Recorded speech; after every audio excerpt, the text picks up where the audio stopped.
Hey y'all, looks like we're starting streaming.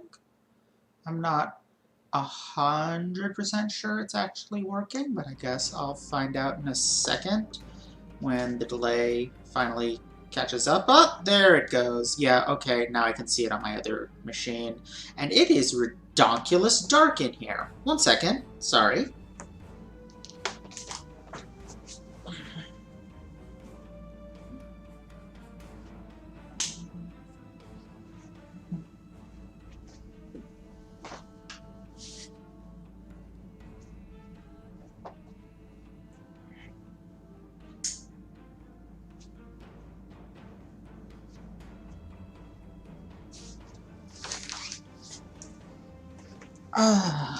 So you might notice that the shelves and wall behind me are empty now, and it looks like you can see a little bit of the disassembled table back there. I am in the process of moving, so I am not going to be filming here again. That's also part of why we're doing this on Monday. Part of that so that I can take down all my filming stuff a day sooner. And part of that is because we're going to be moving to Mondays from now on, like I said last week. There's just no way I can do Tuesday nights anymore with my new school schedule. Anyway, I think, yeah, I mean, it looks like at least a couple people are here. So I'm gonna go ahead and get started. And by get started, I of course mean more Tales of the War. So last time we made a disastrous attempt to fire the temporal weapon, and it backfired horribly, wiping out the Talarian species from history and doing nothing about the Iconians.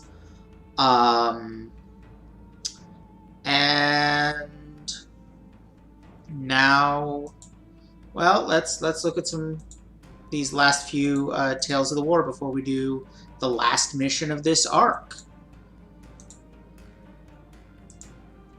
So the first one after Butterfly, which is the mission we ended on last time, is a series of letters from 7 of 9 to Admiral Janeway, talking about how the Iconium timeship project isn't going well. She's having a lot of personality conflicts with Noi, the asshole Krenim running the thing. And ultimately decides to quit shortly before the Butterfly mission. That's number 18. Number 19 is the Doctor on the Klingon flagship struggling to keep up with the number of wounded coming in.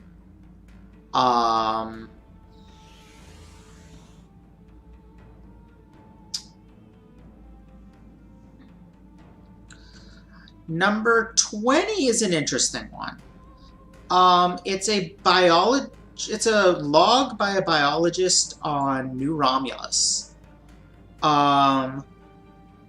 discovering that there's a new predator on New Romulus that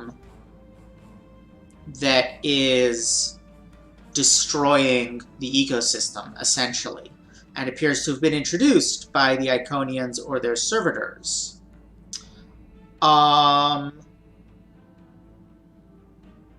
And they are starting to wonder if the Iconians are specifically targeting the Romulans more than other species. Between the supernova and the Alachi kidnappings, and now all the destruction on New Romulus. And the fact that they opened up their war with an attack on New Romulus, they may be onto something.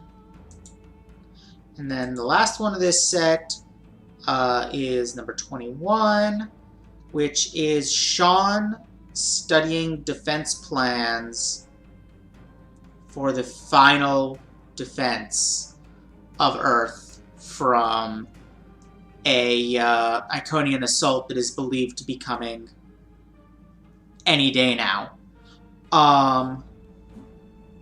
He also talks a little bit about how he really feels like the alliance against the Iconians is straying very, very far from Federation ideals. Yeah, exactly, Miranda. It appears to be deliberate eco-terrorism in the form of an invasive species introduced by the Iconians. But yeah, Sean is worried about that and worried about the way that the Alliance is moving further and further from Federation ideals as they come up with defense plans that involve things like wiping the Iconians from history. And that's where we stand as we enter Midnight, which I believe I've mentioned a couple of times before is my absolute favorite mission in this game and one of my favorite Star Trek stories, period. So let's go. One way or another, the war ends today. The Iconians are massing for a final push towards the key worlds of the Alliance. We are gathering any remaining forces to mount a defense. And perhaps, if we are fortunate, we will be able to turn back time. All right.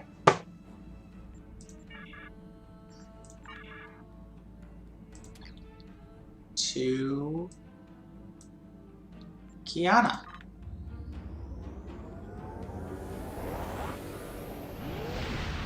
Vroom.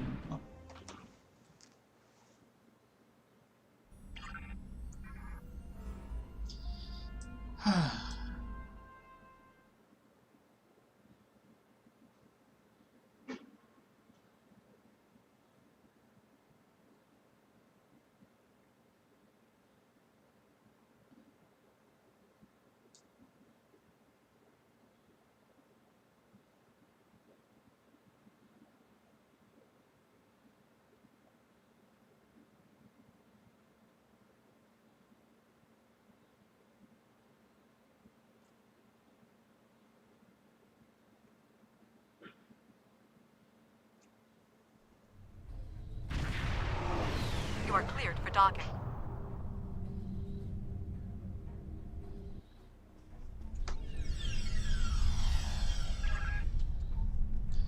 Iconium temporal phasing technology makes this one of the few safe rallying points for what remains of the Alliance fleet. Captain, I hope I'm not speaking out of line, but I'm looking forward to paying back the Iconians for all the ships and friends that are missing from this muster. I miss them too, but right now I need to check in with the other captains.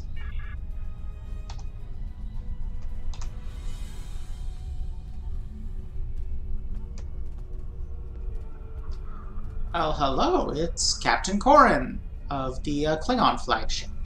The High Command is still intact, and Kronos remains unconquered. Even so, this war cannot be won if we lose Earth. The Bortesque will fight until she can fight no more, as will I. If this is to be our end, then I will meet it with blade in hand and blood in my teeth. I can ask for no greater honor than to fight beside an ally who has shown this courage time and again. Kapla, Captain Corrin. Who else we got? We got Captain Sean talking to a Crandon cutie. Glad you're here. We've been fighting non-stop and it feels like we're barely making a dent. Command says we're preparing for our last chance. I hope they have an ace up their sleeve, because I can't see a way to defeat the Iconians in a straight military battle. Whatever happens, just remember that you'll always have the Enterprise at your side. Thank you, Captain Sean. Also, wait. Are there triplets working here? Because that same Krenim appears to exist threefold. All these years of pain and strife, and it comes to this? I cannot believe that this is how we will end. Our suffering, our struggles cannot be rendered so meaningless. You know what we have been through. This bitter taste, this grief that washes over me, cannot be the last thing that I feel. We will rise again from this. We must. Jovan true, Commander Jarok. Yes, we will. It's grim, sir. Most people are trying to stay hopeful, but we've all lost too much in this war. The pressure is just wearing everyone down. We should go to the briefing. Maybe Captain Kagran has some good news.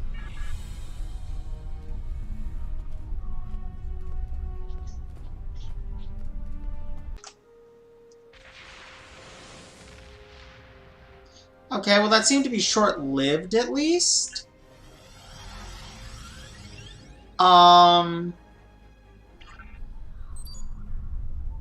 This may have something to do with the fact that the sky has apparently decided to rip open out there. I did hear thunder earlier. I'm going to give it a moment to see if the quality improves, because right now on-screen text looks like it's unreadable.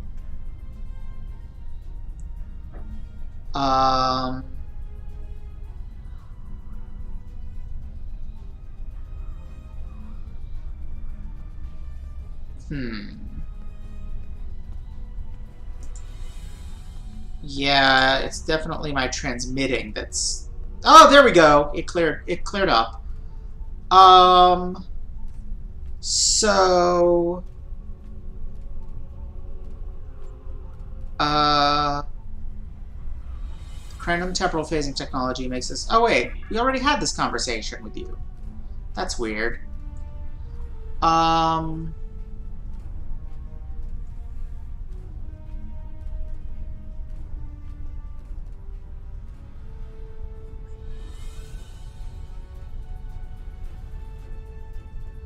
When did Jeffrey... So, Fruitbat, when did Jeffrey Combs speak? I didn't hear him.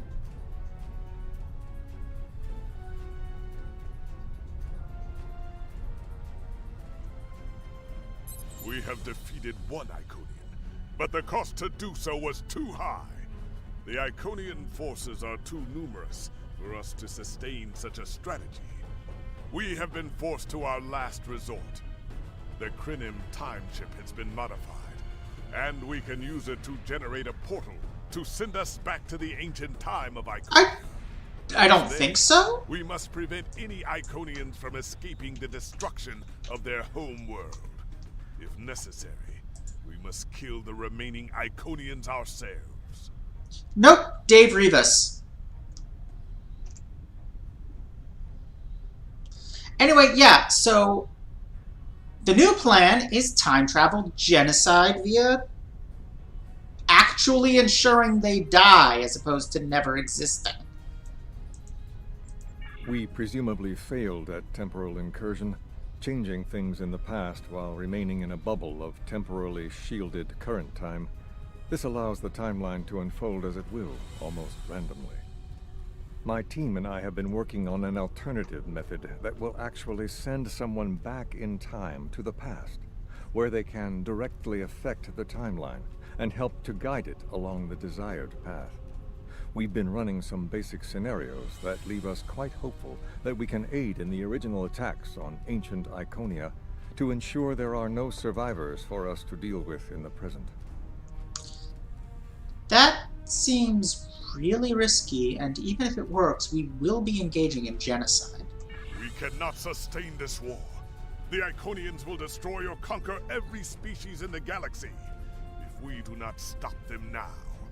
There is no guarantee that this plan will work, but if we do not try, we will certainly lose everything.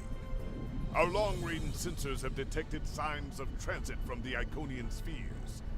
The Iconians must be preparing their heralds for another large-scale invasion. We are gathering our remaining forces to make our stand.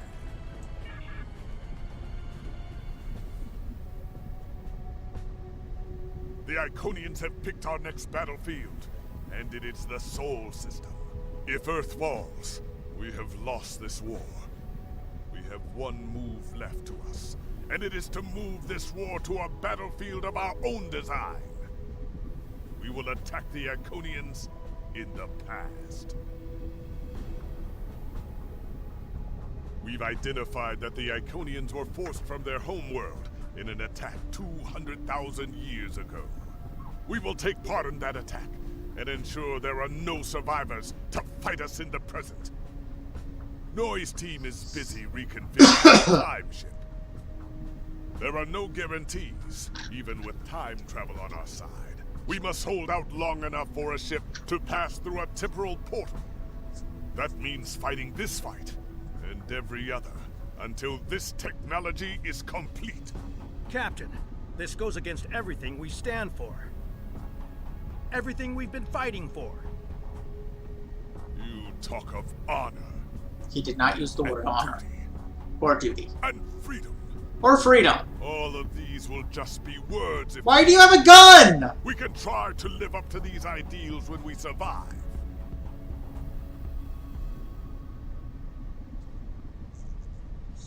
I guess it does lend emphasis.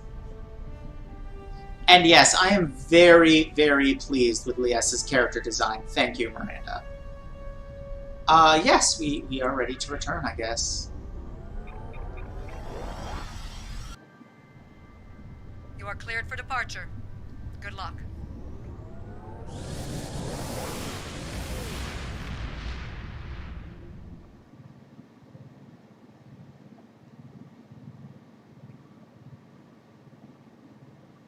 Yeah, that seems probable.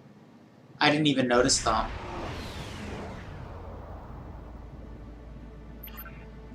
Those are all Iconian fucking ships. The Iconians have begun their attack. Incoming hail. I've gotten word from Noy. They've completed their modifications, and the Iconium time ship is on its way. We must hold off the heralds long enough for the Iconium ship to arrive and generate a portal. Once the portal is open, we will go back in time to ancient Iconia and try to change history. But first, we must survive long enough to do so. Where can we shore up defenses? Enterprise here. We've intercepted a group of heralds. Can you give us a hand with them? On our way. This is the USS Hood. Our attack group is taking heavy losses. RRW Vivetrix responding to your call for assistance, Hood.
Oh, that's it.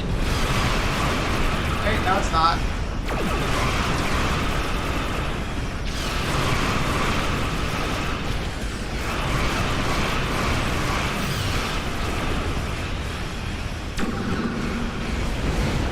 Oh, that's not good.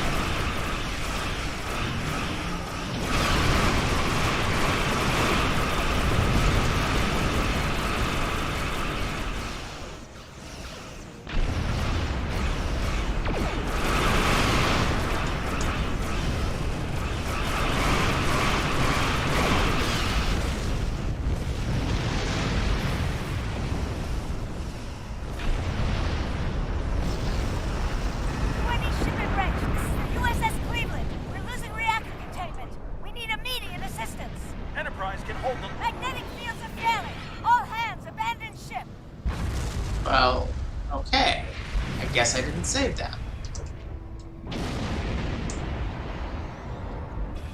At least we rescued the escape pods. Curlin here. Oh, Kurland.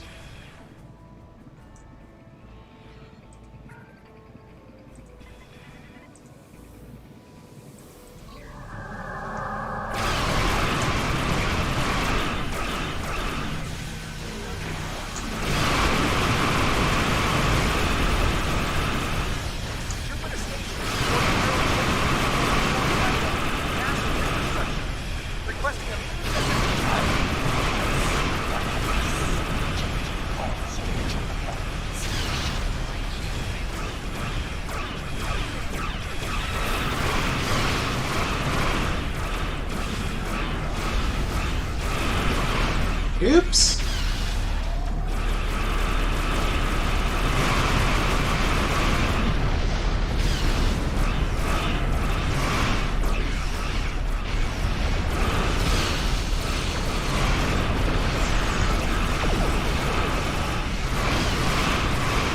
Let's not let this Defiant get consumed in the fires of the sun.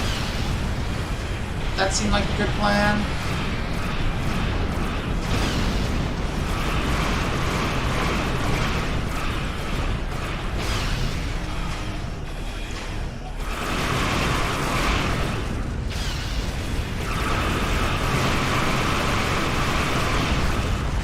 Yeah, the main advantage of the Iconians is actually sheer numbers.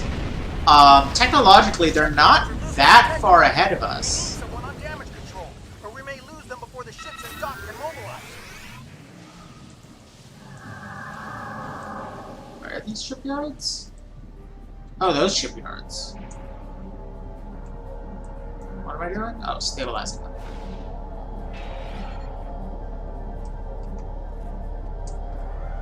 Akagi here. We've restored main power. Thanks for keeping the gantries intact. Bringing the Fight 99th Attack Wing into battle. This is ESD control. We're losing life support and transporters are offline. Earth's space dock has lost main power. We're evacuating the crew.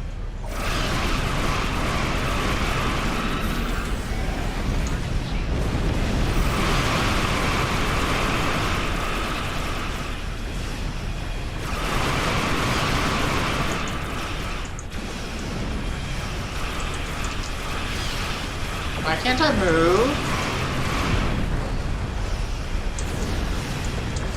Oh god. Why can't I target anything? Okay. That was momentarily very weird. Right now, all non-essential personnel are away.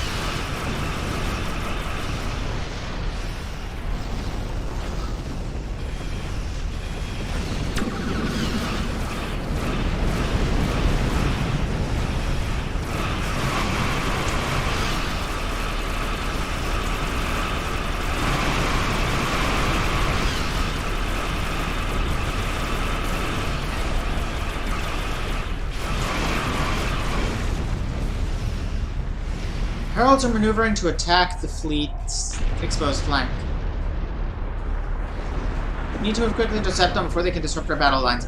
Yeah, there's a Cardassian ship around here.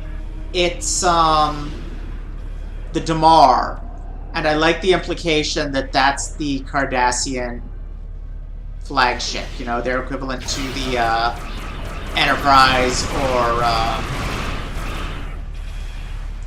What the hell just happened?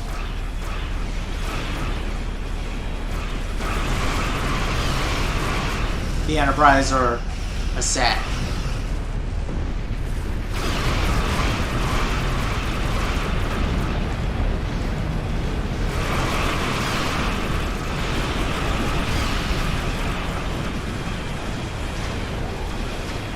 Fucking EM pulsars.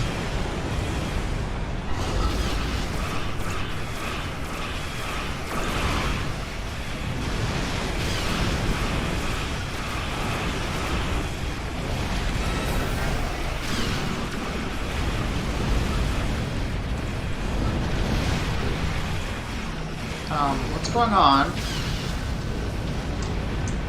Where are you, quest cruiser? Why can't I target you? Oh. Hello, Jem'Hadar. I told you I'd be back, and this time I brought friends.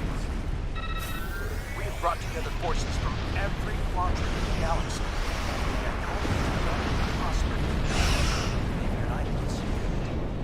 And I hope you're happy to see me. It doesn't look like things have been going too well so far. I left because I needed to find allies for this war. Ones who you couldn't or wouldn't talk to. The Dominion understands the Iconian threat, and they are quite eager to protect their state. Oh! Yep, there it goes, the CUV Damar. I really like that. Your timing is, as always, impeccable. If you look around the map, you can also find, in addition to like the Enterprise, the Defiant, all the hero ships, you can find the Krenim, not Krenim, the, what's their names, flagship. Kobali flagship that Kim stole, Kim's ship, Voyager, like every named ship in the game is here somewhere. Anyway, your timing is, as always, impeccable. The Herald ships are regrouping. We should use Yes, I know you did, R. I acknowledged it. Form up at the KIS Anarax. We must protect it long enough for it to activate a time portal. Once the portal is stabilized, we can use it to go back to Iconia's past and hopefully undo this war before it starts. That's really our only option? Our situation is desperate. If we fail here, Earth will fall, and Kronos won't have much hope of standing without it. Then this is our last chance. I'll see you in the past. I am arriving with the time shield. We must protect it until the portal is safe.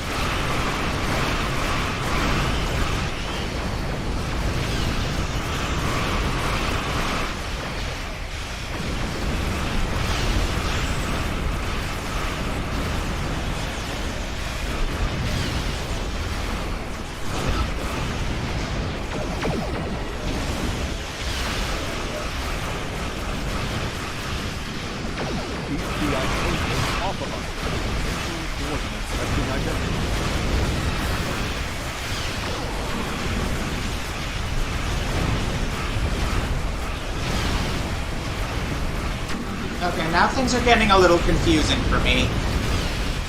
I'm not entirely clear. Okay, there's an enemy.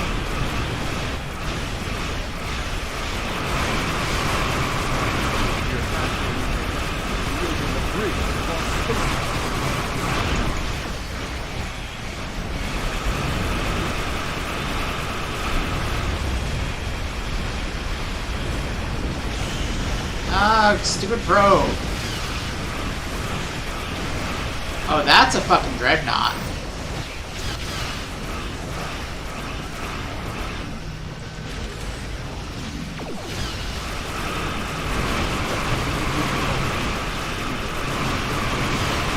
That's worth trying to confuse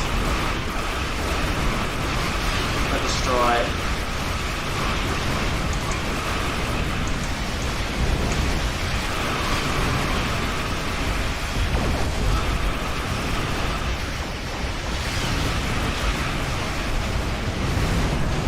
And I died in its explosion.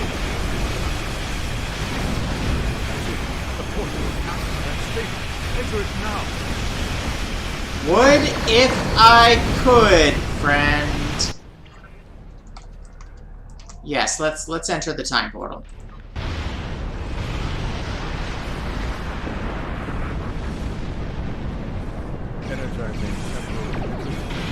Yeah, it would have made more sense to leave some ships behind at their planet, the Krenim planet, and send them through when it was ready.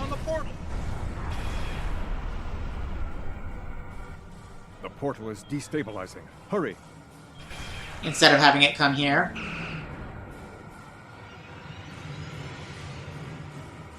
More gateways. An Iconium flagship is moving in. This is the moment of your extinction. Not today. Everyone, form up and cover our 6. Theirs not to make reply. Theirs not to reason why. Theirs but to do and die. Into the Valley of Death rode the 600.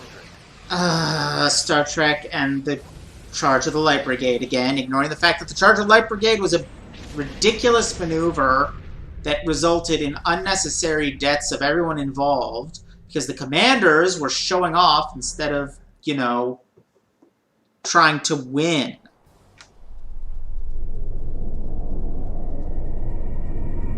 Evaluating astrometrics. Confirmed. We have traveled back approximately 200,000 years. Only our 2 ships made it through. There are no signs of Captain Cogran or his ship. We will have to continue the mission without him.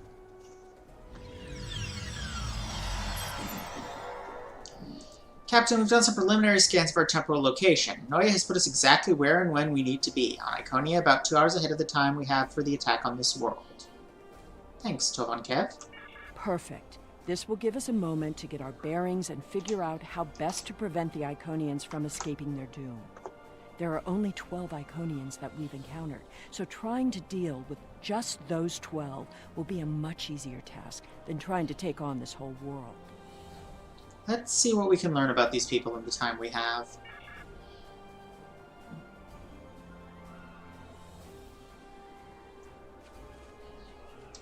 Greetings of the whole to you, strangers, and welcome to Iconia.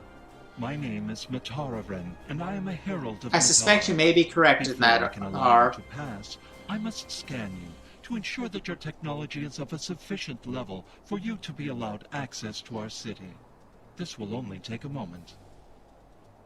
Your technology is sufficient, but your chronoton particles are substantially out of phase.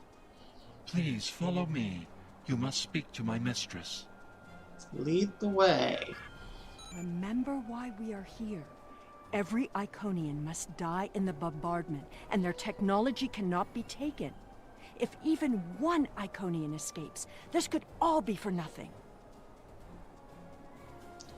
Don't worry, I'll remember. I recommend we begin by infiltrating their government building. We need access to their data and the gateway controls. Agreed. We can't allow any of their technology to escape. I just like that they literally have a your technology must be this advanced to go on the ride sign. Also, this place is some really cool architecture, as Iconian architecture has tended to be. And that was weird. Also, he's a herald of Matara. We've met Matara. In fact, I'm pretty sure we killed Matara. Or was that Moran?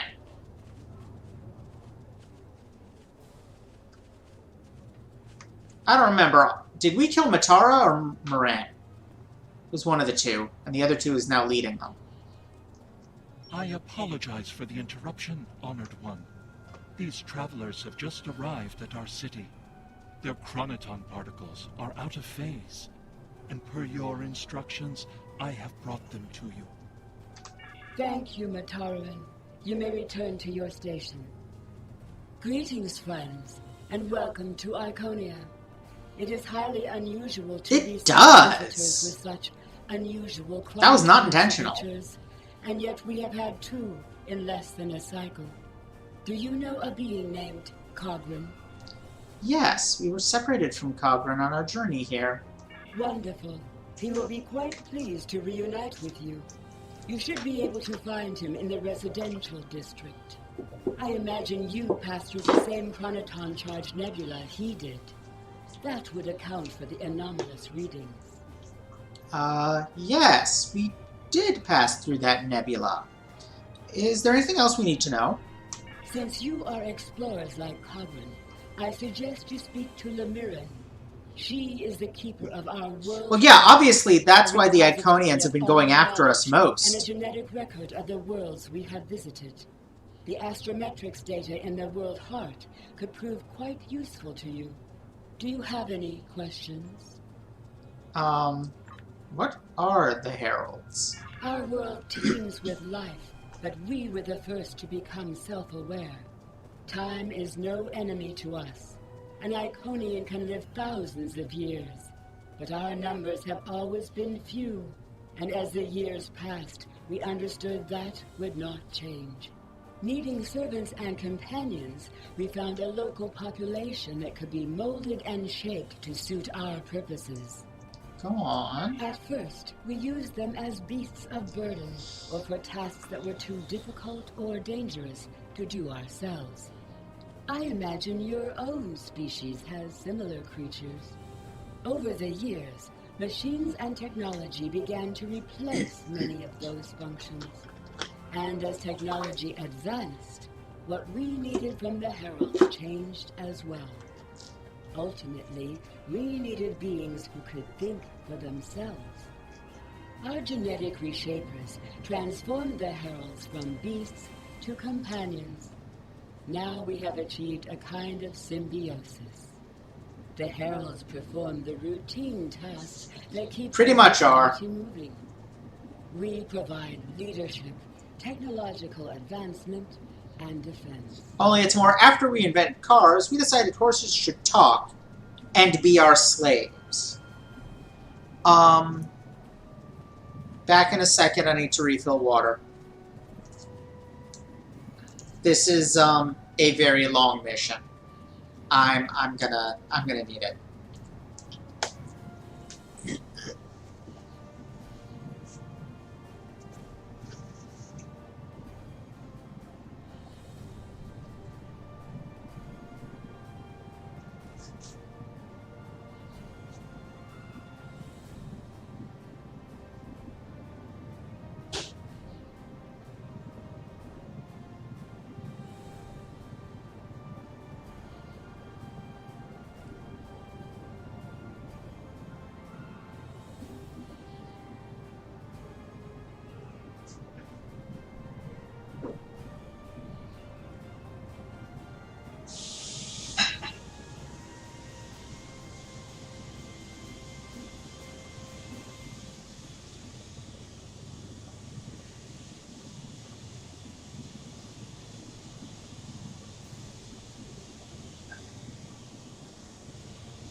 Okay. What is your relationship with the Heralds? We are patrons, parents, and perhaps even gods to the Heralds. In turn, they are our hands, our eyes, and our pets. Each Herald is created to fulfill a specific function for his master. For example, it is my duty to interact with visitors to our world. But I cannot always be there to greet them. Mataran stands in my stead, examining those who seek our gifts and bringing any special guests, like yourself, to me. How are they made? We begin with a particular genetic line. Sometimes we will use archived genetic material from the world heart, but most often we simply take what we need from heralds who already perform a similar service. We then resequence the genetic material in utero, removing any defects and enhancing natural abilities the herald will need. We also modify their behavior to ensure loyalty and remove Oh yeah, unwanted no, this pressure. is exactly what Once they the are Dominion we begin does an to its intensive slave training species. process. Like, Parents mature it's bad very shit. quickly, so by the time their training is complete, they are fully grown and ready to serve.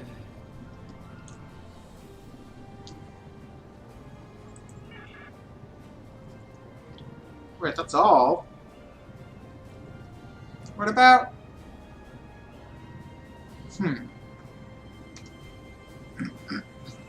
I guess we talk to Lemirin now.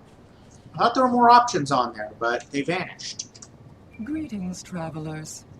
Are you explorers, or do you come seeking our wisdom and guidance?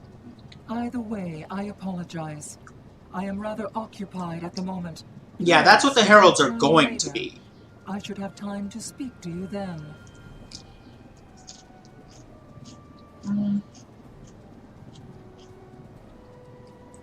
What can you tell me about the World Heart? The World Heart is the repository of all our knowledge. It contains the genetic information of every species on Iconia and all of our colony worlds. With it, we can colonize and repopulate an entire world, shaping it to resemble our home in just a few short years. It also holds a record of our culture, history, literature, and philosophy. This is why we call it the World Heart. It is, in a very real way, the center of our civilization.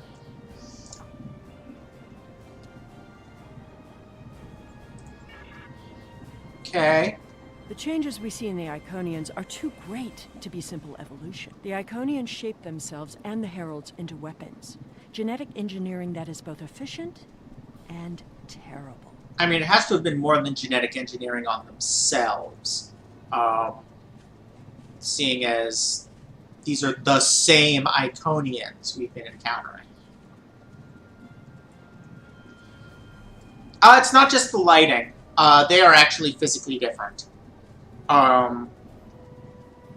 They are made of meat, whereas in the modern day, they appear to be made of swirly light and glass. Well, something much stronger than glass, but transparent material.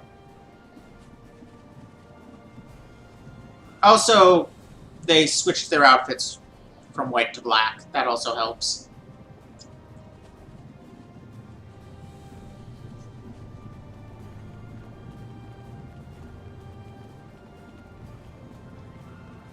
Demons of Air and Darkness. You made it. Something must have gone wrong as we entered the portal that disrupted synchronization. I arrived 2 weeks ago. I remained cloaked, scanned the planet for several days, and then came to the surface as an explorer, seeking to open diplomatic relations with the Iconians. My ship is using the magnetic fields above the poles to help conceal its presence. The Iconians of this time are nothing like the ones we know. They are flesh, and appear to be friendly and peaceful, if a bit arrogant with those they see as lesser. Come. They will allow us to move through the city freely. You should see this for yourself.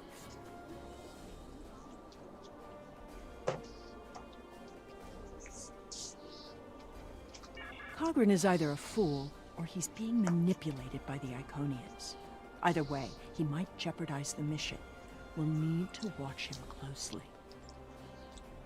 Yeah, you both want to genocide. You're you, and he was calling for genocide last time we saw him. So I think you're both a problem, and I'll make my own choices. Thank you very much.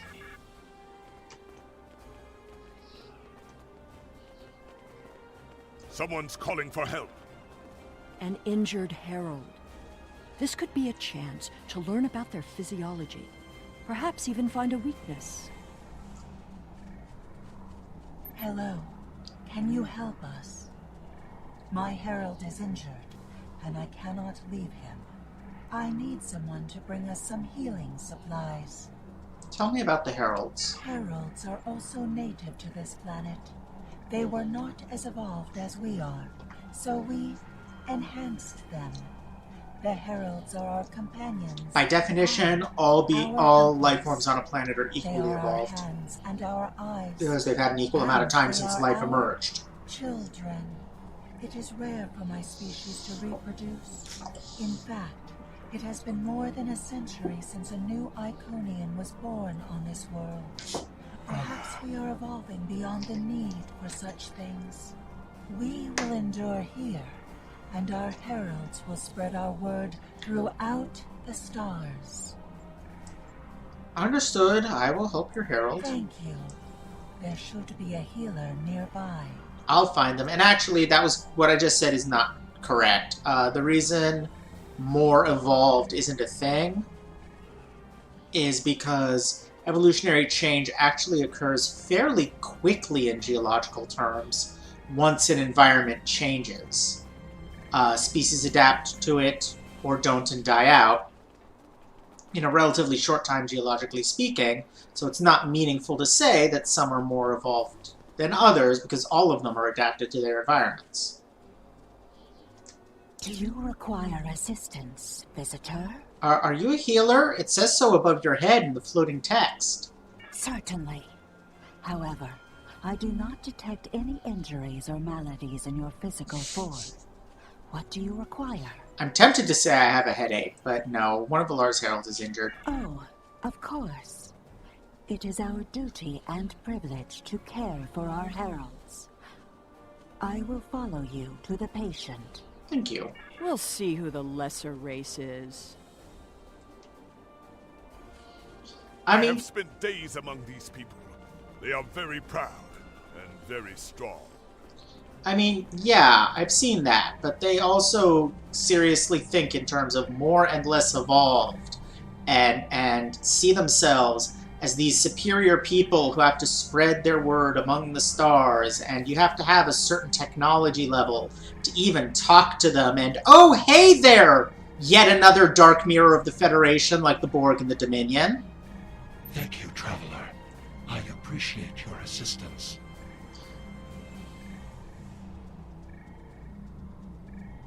Yeah, exactly, Rabbit Cube. What do you think of the Iconians? How do you feel about your creator? The Iconians are parent, teacher, master, friend. They are our rulers and our gods, and I am grateful for their guidance. They give purpose and structure to our lives. We would not exist without them.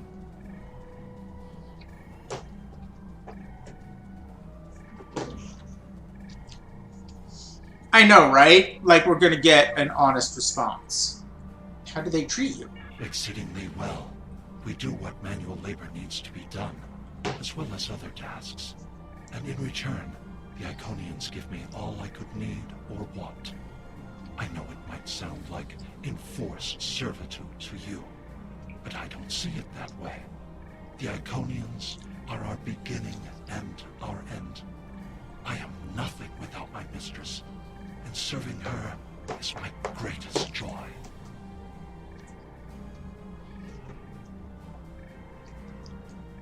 Okay, look. I get it. You're a sub. That's legit. But genetically programming an entire species to be subs to you is still a bit not okay. That's all for now.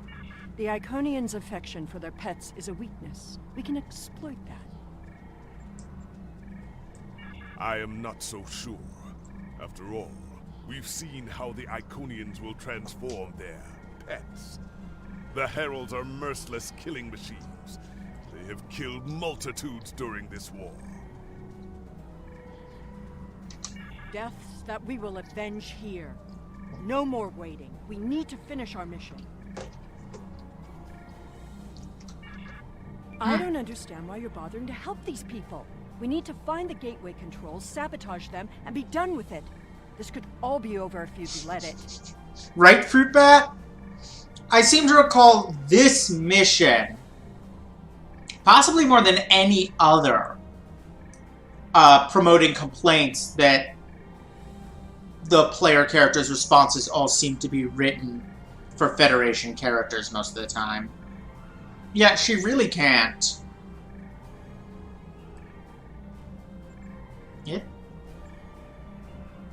It's not the right time. We have to make sure that nobody escapes. I mean, I gotta remember in character, like, they did destroy my homeworld.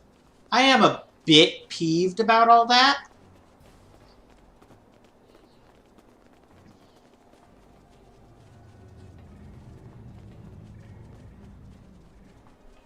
Clearly the Iconians have a highly developed sense of the... That's fine, but what we need is to know more about their technology.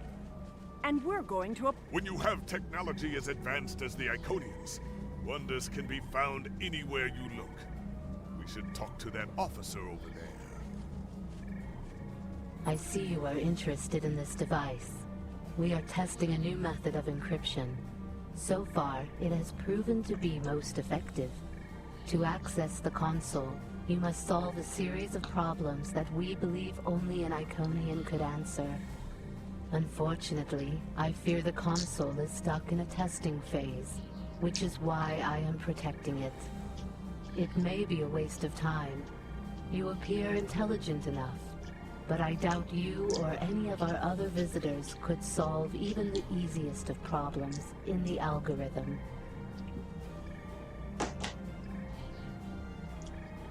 Then let me watch it for you. Mirren says she needs to see you right away. I am not supposed to leave this area unwatched, but all of my heralds are performing other duties. And if Elmiran sent you, very well. Thank you, Traveler. I will not be long. It's a pretty common bit in adventure-type stuff. I'm sure Star Trek has used it many times. All of my heralds are busy, she says, taking one with her.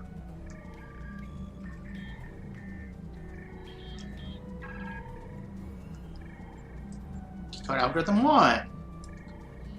Okay, what I love here is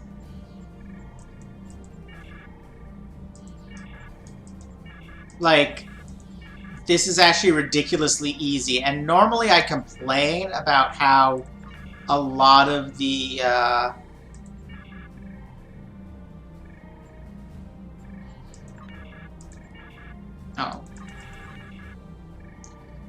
a lot of these are silly math problems or simple puzzles, but again, I think it makes sense.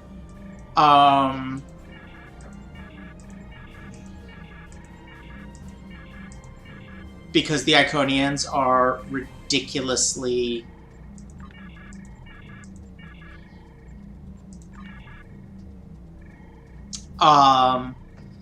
arrogant.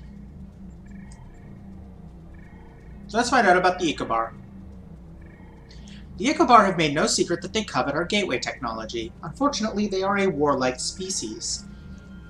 Soon after they developed rudimentary warp drive technology, they use it to attack and enslave several inhabited worlds.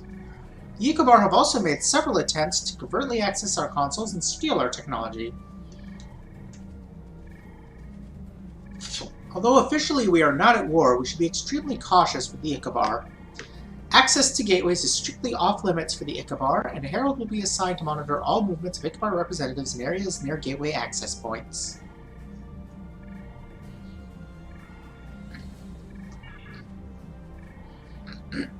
It really was. I mean, I imagine a herald being... Yeah, it fits. The Dynasians have made repeated requests for medical technology. Our analysis of their biomedical ethics, however, indicate that at their primitive level of development they have an 84.6% chance of doing themselves harm with genetic engineering, and a 74.2% chance of using it for biological warfare. Although thus far their dealings with us have been honorable, a plague on their world has increased their demands for our gene manipulators. Our recommendation is to continue to supply the Dynasians with medical supplies and antigens, but to withhold other medical technology. Yeah, they're prime directiving these assholes. The Iconians Oh, it's are right here in the following their own text. version of It's the not even Prime subtext. They are attempting to protect lesser developed species from acquiring technology that they may not use wisely or well. What do you think, Sela? Not so fast. We've only heard one side of the story. I'd like to know what some of the other visitors here think about the oh-so-noble Iconians. I mean,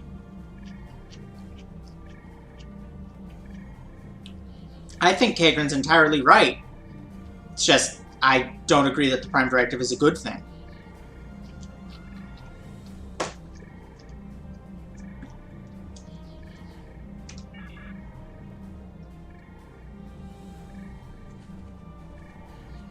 Wait, is someone here? I'm supposed to... No, it's down here, okay.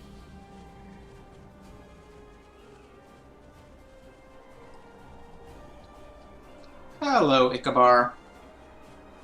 Yeah, you look like a design for a warrior species, alright.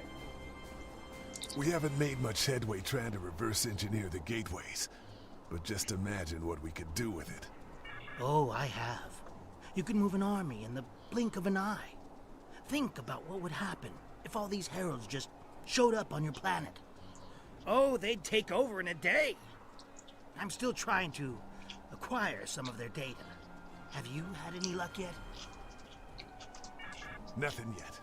Despite all their openness and hospitality, the Iconians have everything on lockdown. I can't even get near the building where they keep the world hard without some herald stopping me.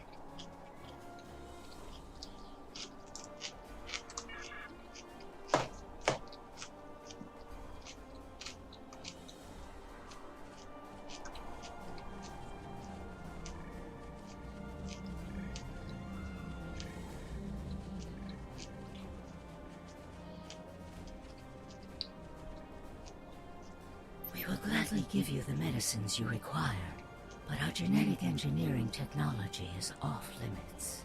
The medicine will help with this plague, but what about the next one?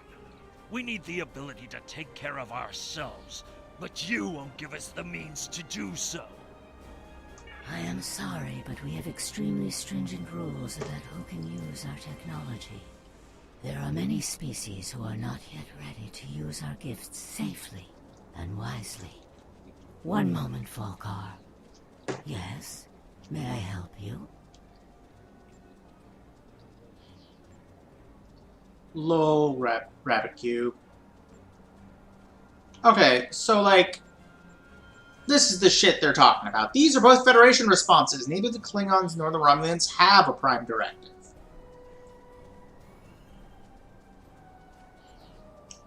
This is a pretty Klingon response, but I like this one. They're trying to survive.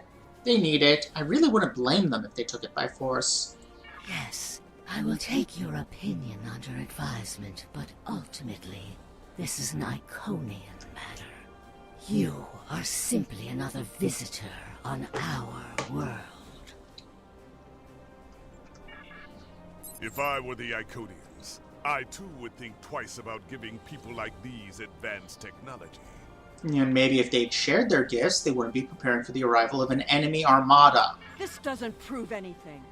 So the Iconians had their reasons for withholding technology. I don't care, and neither do their enemies. We know the bombardment is imminent. This world will be obliterated, no matter how much you sympathize with the Iconians. And don't forget what we're here to do. There can be no survivors. Yeah, let's get to work.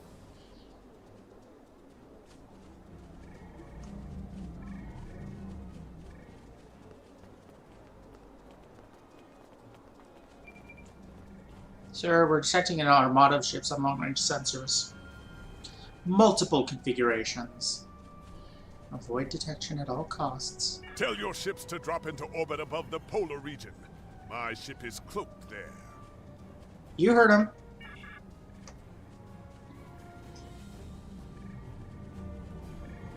Iconian engineer? Where now? Oh, here. Excuse me, but I require assistance. We have lost contact with several of our colony worlds. I am attempting to increase the range of this communications console to re-establish the connection. but I need another set of hands to adjust the frequency while I attempt to dial in the proper network levels. All of my heralds are currently working on the evacuation. Would you be willing to help me? I mean, the amount of change to history that would entail is a lot. I could very easily see that being a, none of the species we know of show up on the galactic scene level of change.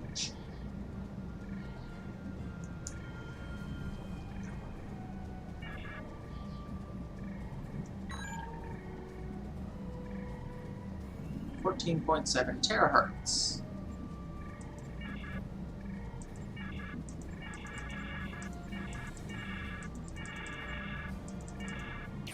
Whoops. Curious. Our communications should be reaching the colonies, but I am not receiving any response to my messages. Something terrible must have happened. We were not concerned about the lesser races. Not at first. They were like children who wanted things they could not understand. It was our duty to protect them, to guide them.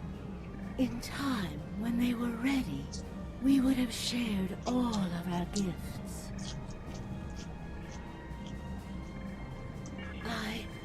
I do not know. If the colony worlds have fallen, then I am sorry. Please excuse me. I must speak to our leaders. Good luck. We already know the evacuation did not save them. But the gateway on New Romulus remained active for a time. Then we must cut off that path, now, before anyone escapes.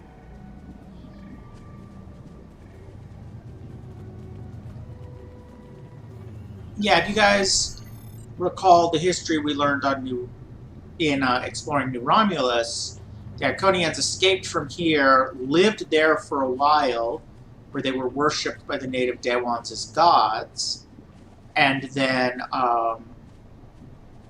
the planet was attacked to the point that it had massive radiation thereafter, and they fled again. Welcome, traveler. I apologize for my earlier absence. Do you have questions about our world? Who's attacking you? We have had contact with many worlds in our journeys, but we have found no people equal to our own. Some of the others resent the blessings our people enjoy. They seek to take that which we will not give. Why did you deny them access? Our policy is not to share our technology with species who are not sufficiently advanced to use our gifts wisely.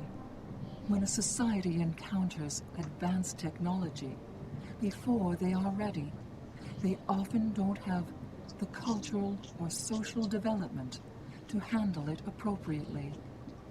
This leads to war, genocide, and many other ills. We would protect the younger species from those tragedies. Our people believe, also, that each species has a unique destiny. To disrupt their path toward that destiny is wrong. All of the others must develop in their own time. Then why go out into space and contact people at all? What is your response? Wait, no, who are they?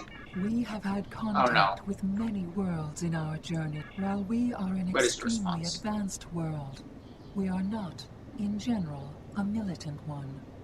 Tiket will coordinate the defense, but I remain hopeful that we can reach a peaceful solution before blood is shed. Motara speaks for us, and she is quite a gifted diplomat. If all else fails, there are places known only to us and those who serve us. Our gateways can take us to these refuges. To Yep, recover they do. and rebuild. Will you help us?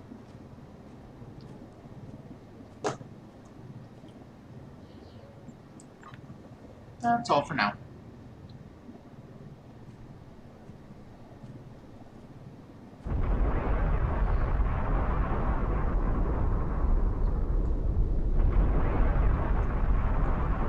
The attack is beginning. I thought we'd have more time. We must retrieve the World Heart and escape. Will you help us?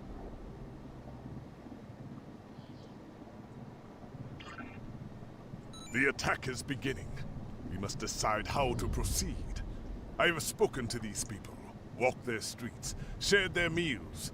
Regardless of what we know they will do in the future, the Iconians of this time are not evil. They are peaceful. And they are guilty of no crimes, worse than standing up for their ideals. The very same ideals, I might point out, as the Federation's prime directive. I mean, I guess there are some Starfleet people here, like Siddig. But what, you're saying we should help them? You have walked the same streets as I, spoken to the same people. Can you allow them to die for crimes they have not yet committed? For my part, I find no honor in cold-blooded murder. I mean, he's right. The future has not happened yet, so you can't hold them accountable for it. Also, you know, I don't believe in punishment anyway. So, what do you think, Sayla? It doesn't matter what these people are now. We know what they will become, what they will do. The Iconians will destroy my homeworld. They will bomb the archive in the Lena system and exterminate the Preservers. They will incite the Undine to destroy Keswick 4. They will attack our homeworlds, kill those we love, and threaten our very existence.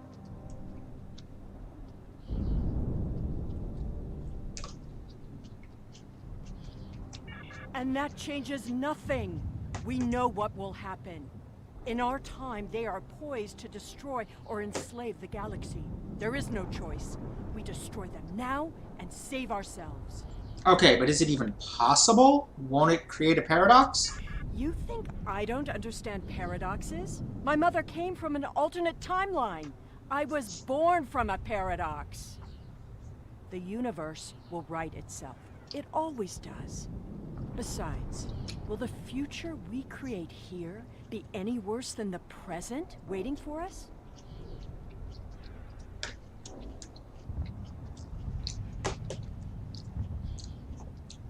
Silazol, you merely adopted the temporal anomaly. I was born in it. I don't know. That's the problem. We can't know. Oh, that's it. Okay. The World Heart contains all of our knowledge and all our genetic data. With it, Did something just we can fall? rebuild. We have a refuge built for those who serve us. We shall Whoops. go there. We should be able to access the gateway network from here. We could disable all of the gateways at... We offered Lemirin our aid. There is no honor in striking down an ally from the Hive. The honorable thing would be to complete our mission and save our galaxy. Or do you not care about what happens to Kronos?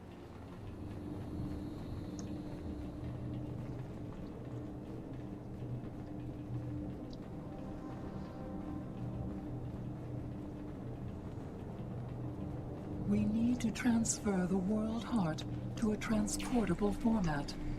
I'll need your help to initiate the download from that console.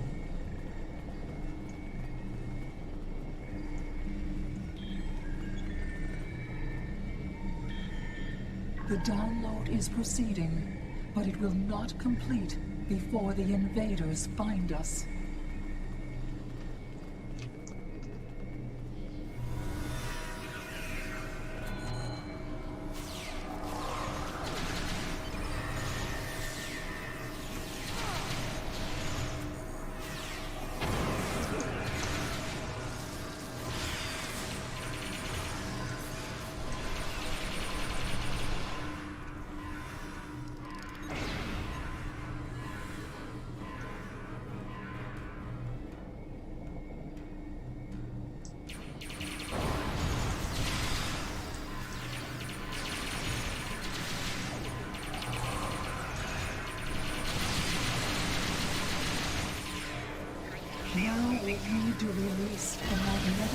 box holding the core.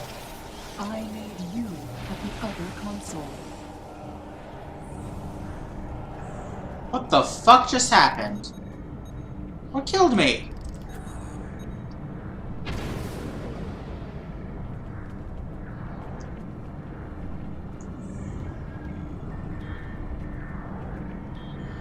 More invaders. They must not take the world heart. Where?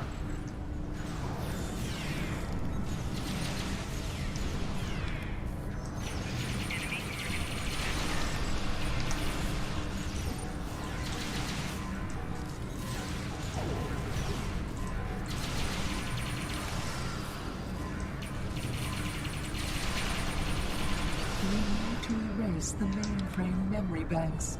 I will require your assistance.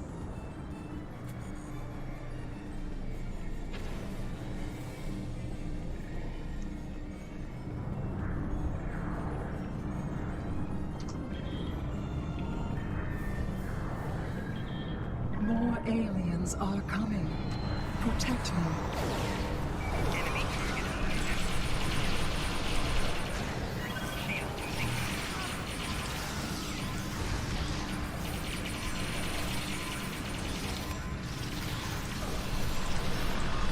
Again! What is killing me so super quickly?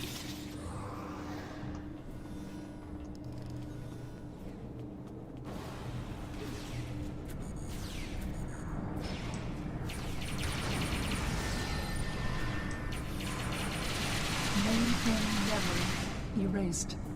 The last step is to eject the world heart.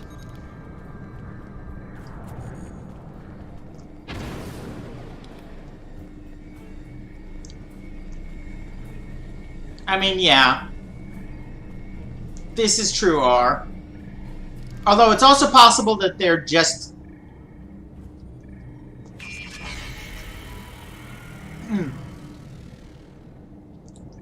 that all of this is what we've been doing, is putting it on a, a removable hard drive and then wiping it from all those redundant storage locations. That was just the beginning of the violence. My people are few. And the remote backups get destroyed when the planet gets bombarded to dust. Even a significant force would be costly to both sides. I know you are not one of the whole, and I have no right to ask for your assistance. But would you help us evacuate the city? Yes. Blessings of the whole upon you. We must gather as many of our people as possible and escort them to the gateway platform. Once we are there, I will open the path to our refuge. Many of our people already left for Colony Worlds, but we have lost contact with them. I fear the worst. What do we do first? I recommend we locate Tiket. She is our protector, and there are none who know the ways of our enemy as well as she. Tiket is a fearsome warrior and has kept our people safe for countless millennia. Until today. Today she fucked up. Is not what we're here to do. Perhaps it is. When we came back in time, we did not know what we would find.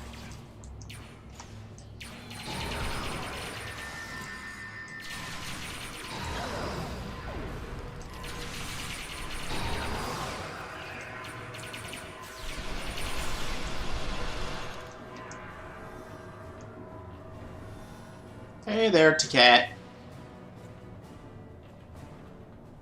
Tiket's like, why do you keep looking at my arm? I appreciate your efforts, stranger, but I cannot come with you. I will defend Iconia until my final breath. Your people are dying, Tiket. They need you. My people are weak. They have neglected the ways of battle in favor of science and art. They are philosophers. I do not wish... Man, even this long ago, Tiket sucked. They could have chosen the path of strength. I will die to defend them. I do not know if I can save them. They're stronger than you give them credit for. I appreciate your efforts, stranger, but I cannot come with you. I will defend Iconium. If you die here, who claims vengeance? Your words have merit. If we go to the refuge, we can rebuild. Exactly, R. There, we can plan our vengeance. No one will ever threaten us again. Think about your people, Taket, not your revenge. She is a fool. She would let her people die so she could avenge them. Vengeance is a powerful weapon. Oh, well. Sorry. Oh, hey, it's night now.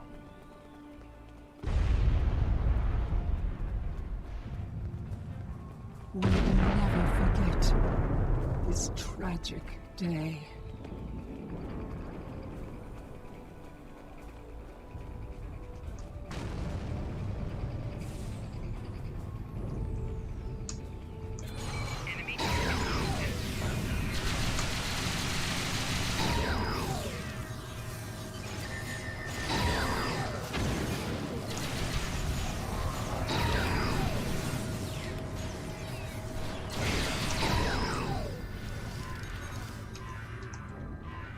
Well, okay, this has a ramp.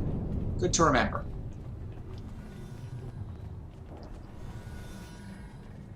Thank you. You have shown exceptional kindness and valor in this trying time. I will miss my home. Yeah. Iconia is precious to us, but as long as the whole survives, we can use the world heart to rebuild. Go to the Gateway Cat platform. We'll meet you there.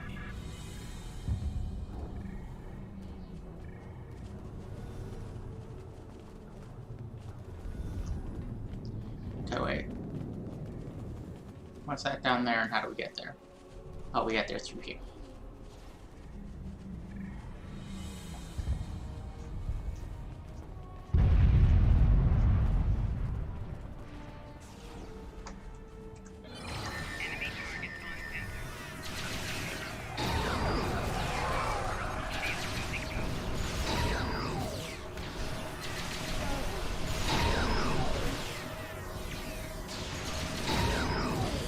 Oh my god, get out of my view.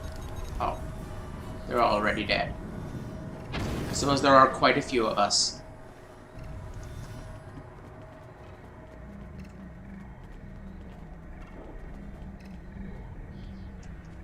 It really is, it would definitely make our lives easier if she, you know, hadn't.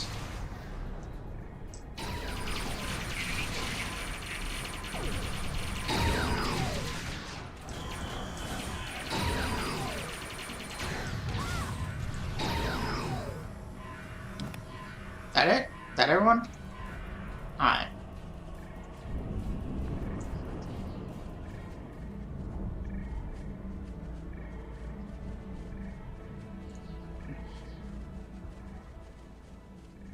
Wait. What's that up there? Did I miss a patch of Iconians?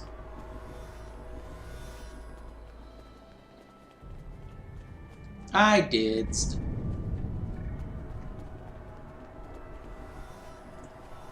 These are not a warlike people. Not yet. That will change. Bloodshed affects everyone differently. My people became warriors when an alien species threatened our home. And the Iconians will become conquerors.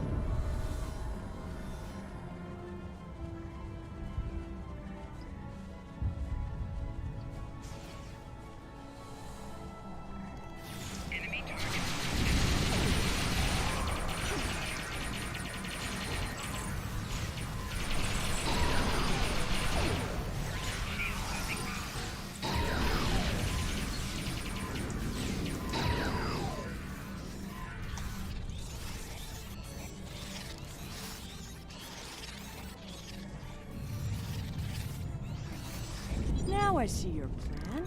We've won their confidence, gathered them together. Strike now, and we can eliminate them all.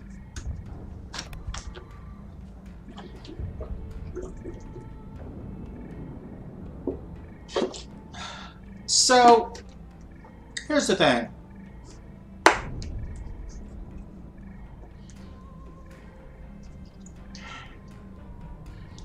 I don't want to commit genocide. But to Jenny is mad. On the other hand, to Jenny also knows better than to tell Sela what she's really thinking. So either way, I feel like the last option is the one she would say. Excuse me.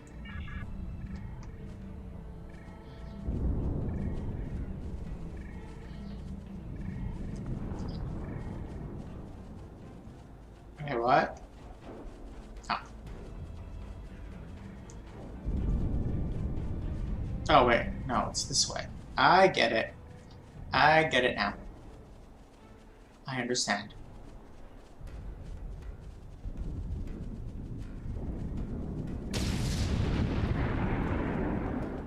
I'm glad these transparent glowy bridges are extremely sturdy.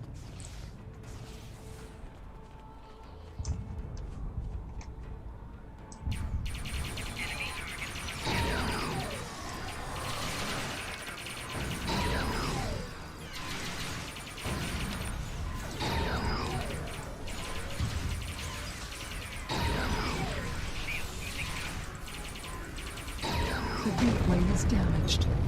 You will need to reroute the power and reinitialize the gateway opening sequence.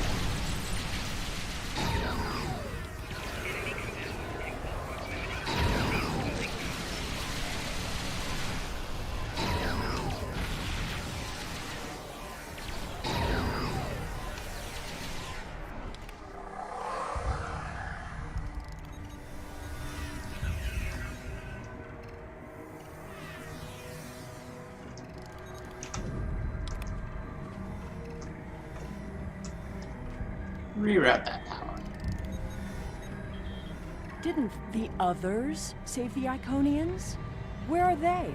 Oh, come on, Sela. Already be here.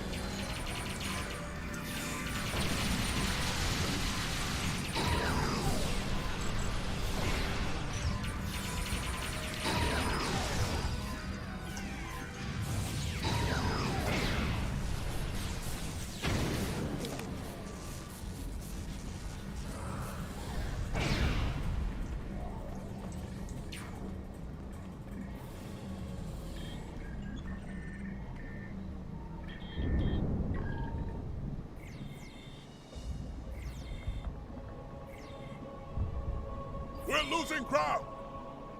We can't hold them off.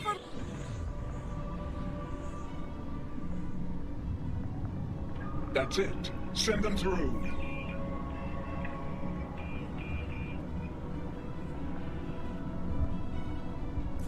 No! This isn't our mission!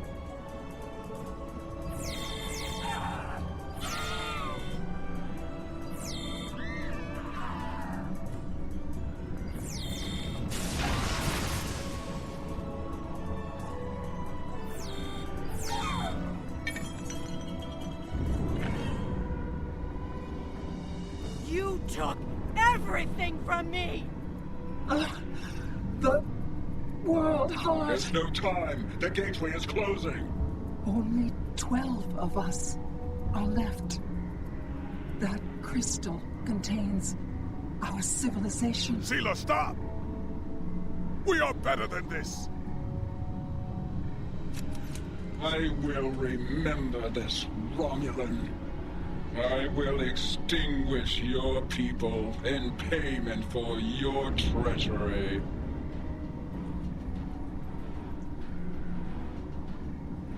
This has all played out this way. Why is there an Iconian standing there? Wait, is that supposed to be me? I am the cause for Hobus. Oh my god, you guys. Get a handle on these bugs.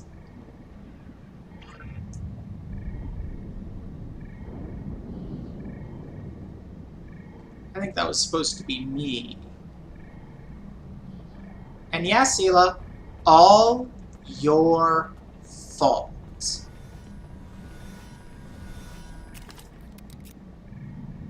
I know what you were going to say, but I did what I had to do for my people. I should have acted sooner. If I had, perhaps Romulus would have been restored. Can't you see that your act caused the destruction of Romulus? We sent 12 Iconians to Dewa 3. We're the others. That can't... Taket! What have I done?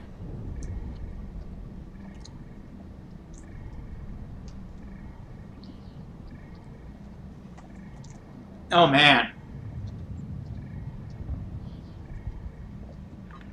I mean, she did torture me. That one's kind of justified. But I feel like this one is readable as genuine hope and painful lesson. It really isn't. That is a distinct error.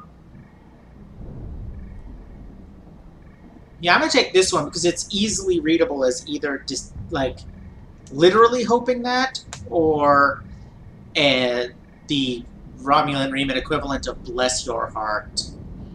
The Iconians have fled to Dewa 3, and the Gateway's console has They're been pretty destroyed, bad, Rabbit Cube. so no one They're can pretty follow. bad. Our fate may not have changed from our actions here, but we have done what honor demanded. We are not murderers. Whatever our future may hold, we will face it with our eyes open and our heads held high. We must return to our own time and see what effect our actions had. It won't be easy to explain, but we need to return. By the way, did anyone ever figure out how to return?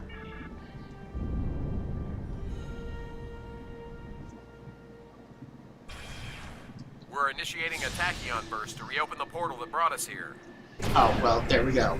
That should bring us back to the exact moment we left the present time.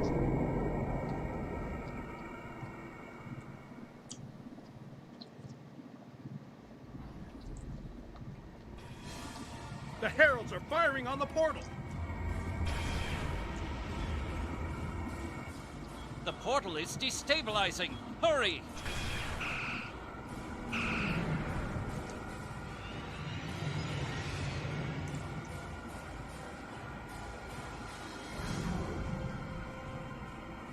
I guess? Captain Cogran to Alliance Fleet. Stand down. I repeat, stand down. There doesn't appear to have been a Vorta on that ship. You have the world heart and the means to end this. Signal the Iconians, show them we have it, and that we are the ones who save them. This is our last chance to end this war. Do you wish to surrender? A wise decision. No, Lemira, we're back from the past. Your past. And we have the world heart to prove it. How did you acquire that? We saved it. We were there when Iconia was lost. That is not possible. But yet, I see the world heart in your hands. It is time to end this. Your leaders, our unity. Now. Wait.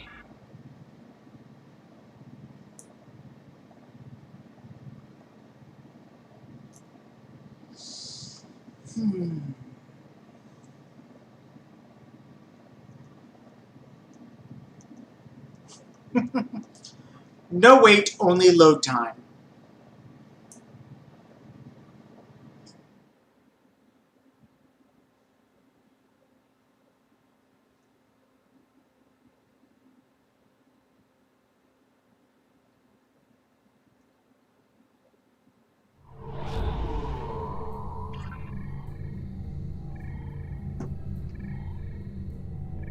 This is one hell of a bridge layout.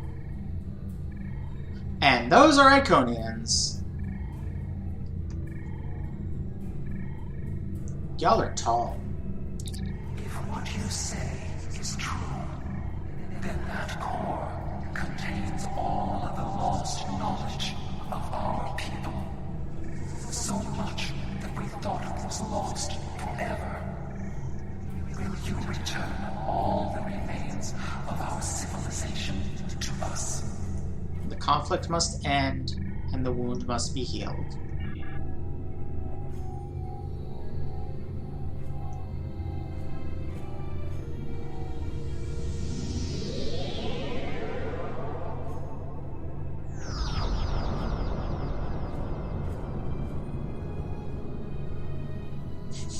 Just like that, the whole color scheme changes.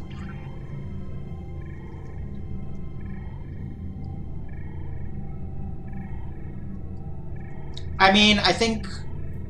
Yeah, apparently. I have never had a chance to examine you closely, but now that you stand before me, I remember you helped us, although it gained you nothing. You are the other. Lol R. And this war should never have happened. Hate blinded us. Fear of the unknown crippled us. Pain called out for blood in ever greater measures. The events of that day set us on this path. It grieves me to see where it has led. After we escaped to Daywalk 3, protecting ourselves became our sole purpose. We transformed ourselves, our whole, even our heralds, to prevent another tragedy. And we vowed never to trust again. You trusted me once. I did, and it saved us. But we believed the other lost to us. And you were lost to time.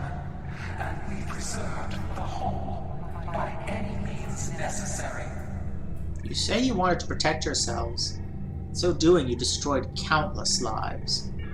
Indeed. We protected the whole against the lesser species who would destroy us if given a chance. Who would steal what we would not give freely. And we did not mourn the deaths of those who were not a part of our unity. And then we faced you, a foe who would not yield, who subverted time itself in an attempt to destroy us. But instead, you showed compassion, even though you knew what would happen to your people if we survived. You helped us.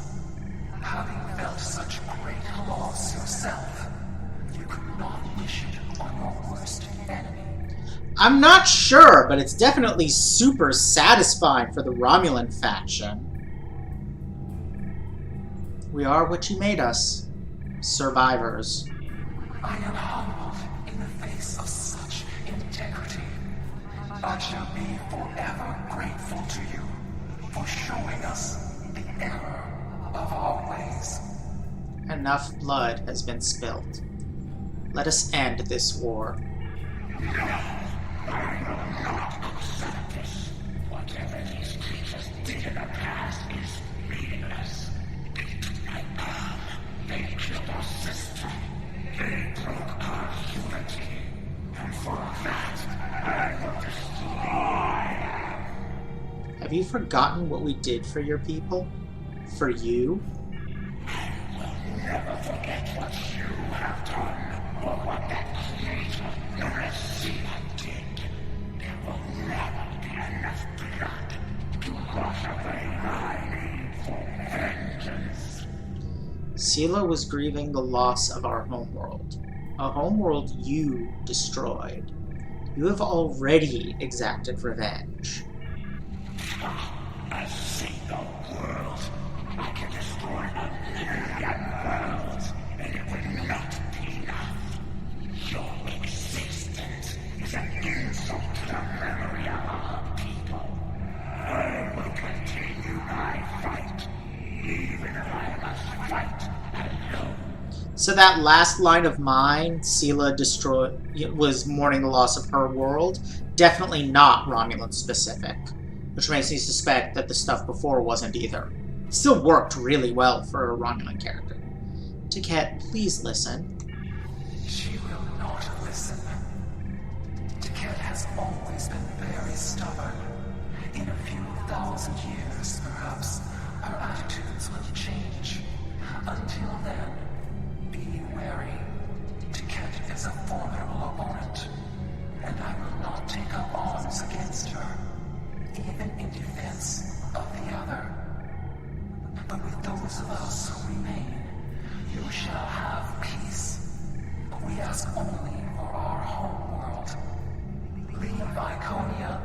our servants undisturbed, and we will trouble you no longer.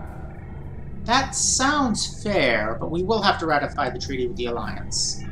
I understand, but our terms are not negotiable. We need time to breathe and contemplate. Perhaps in a millennia or two, it will be different. Very well. Farewell. Thank you for striking this accord.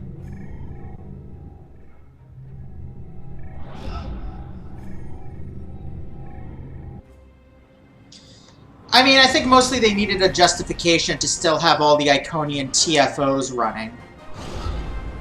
And the justification is Tiket's 12th of their forces is still at war with us.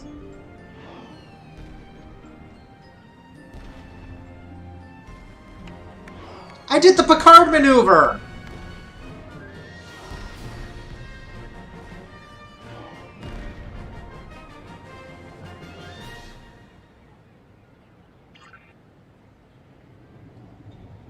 Okay. Speaking to anyone except Kagrin is optional, so I'm going to speak to all of them. Your compassion has accomplished more in one act than we could have with all the phasers in the fleet. Honor and selflessness have been almost forgotten over the past few years. That needs to change. It's time to act like Starfleet officers again. Now we need to rebuild. We have a lot to do to heal the wounds the war has left on us all. But we've survived the Borg and the Dominion. We can survive this. I agree, Captain Kim. There's a lot of work to be done now. We need to rebuild, recover, try to learn how to live in this new reality. But with people like you on our side, I know we can do it. We'll succeed if we all work together. I thought this was it. The last day. And I was ready, but I'm glad my daughter didn't have to die in defense of the Federation. That I get to go home after this. We all do. Thank you. You're welcome, Captain. We have much to do, but first, we will celebrate. Let the blood wine flow now that the bloodletting has ceased. There is more to being a warrior than vengeance and death. True honor comes from doing what is right, despite the personal cost. The Iconians will depart, and we will rebuild. Mercy has triumphed where weapons could not. Now I will try to find a way to share this wisdom with my people. Many warriors have fallen in this war. Those of us who remain must walk the path of honor. So he just converted to Worf's version of Klingonism. It was your courage that showed me the way, Kagrin. You probably hate me, and I don't blame you. I do, in fact, hate you. All I've done for our people. Okay, this is definitely Romulan specific. To restore our power in the galaxy. But now I see everything that has happened is because of a mistake I made hundreds of thousands of years ago. I've made a lot of difficult choices in my life. And I didn't always consider the consequences of my actions. Today has made me wonder if there's another way. If I can be better than I am. It's never too late.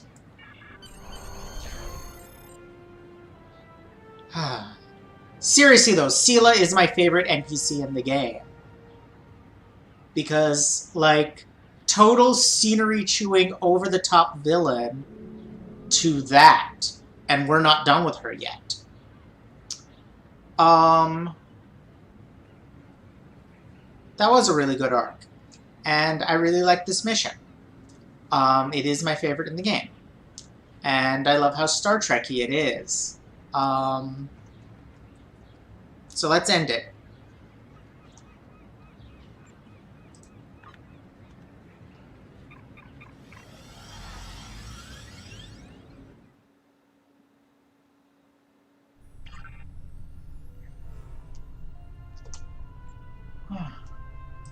The war is over. Although we could not turn back the clock, and restore the lives that were lost and the planets that were ravaged. We have ended the conflict honorably. You made the right choice. And that is not always an easy one to make. I would be honored to I mean, fight yeah, that's by true, your Rabbit side Cube. again. Before that day comes, however, we must rebuild. There is already talk of new exploration missions. Perhaps we will find our next challenge among the unexplored stars. So, rewards for this include the Peacemaker title, which is nice. We can dress up as Iconians now.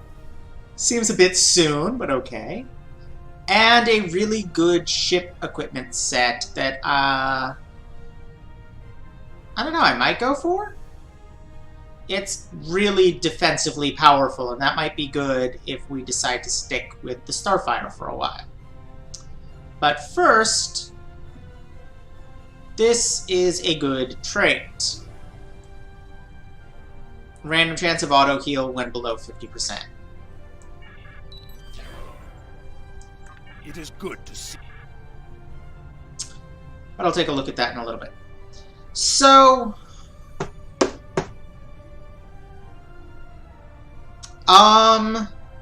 wanna see?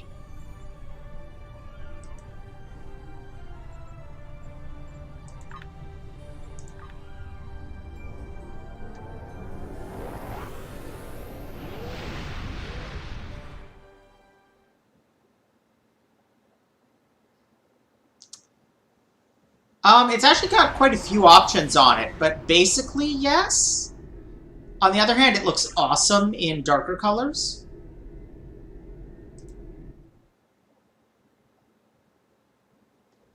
Let's design a new outfit.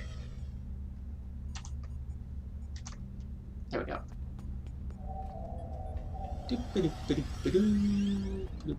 Where was the tailor? The tailor was over here, I think? Nope. Other way.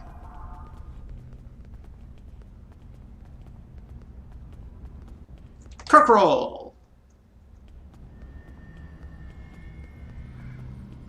So a lot of people on like the game forums and stuff complained about that ending because they don't understand Star Trek. I adore it. I think it's gloriously Star Trek-y.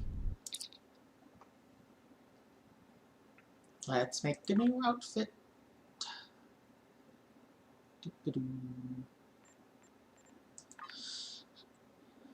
Uniform.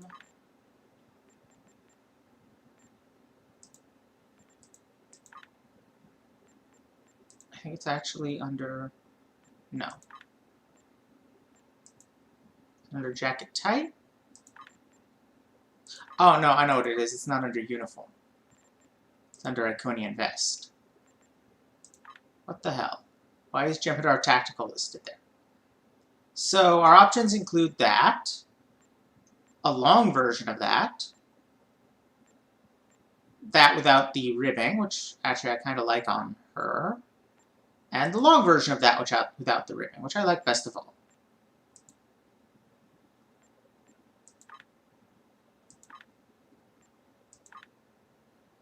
We also get Iconian gauntlet options.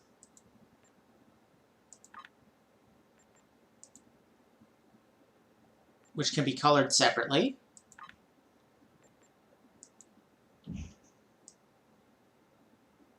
Iconian wrist plate dealies.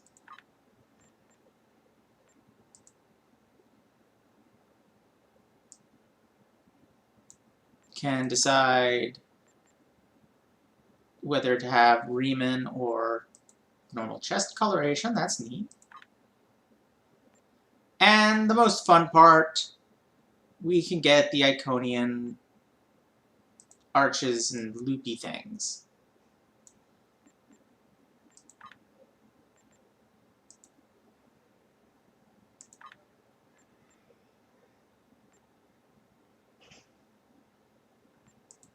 Let's do a double arch on one shoulder and an orb on the other. Because we can.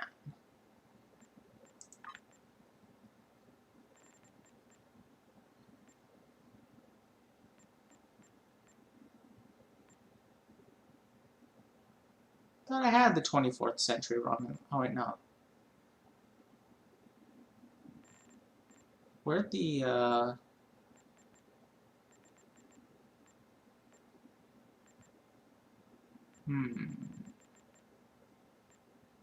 belt is Iconian boots. Let's go for the full Iconian set. And then get in here with some colors.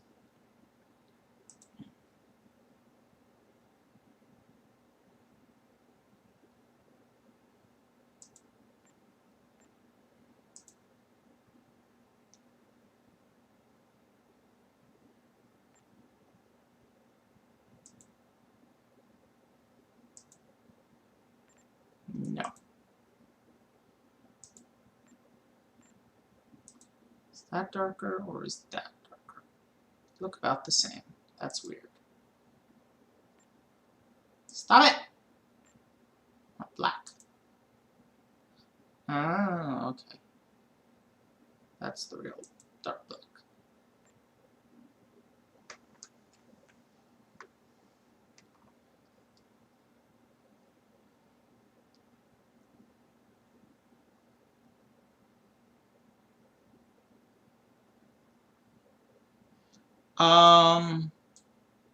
What is this?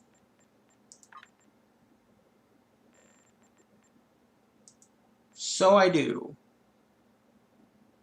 So I do. And let's do something about these belts.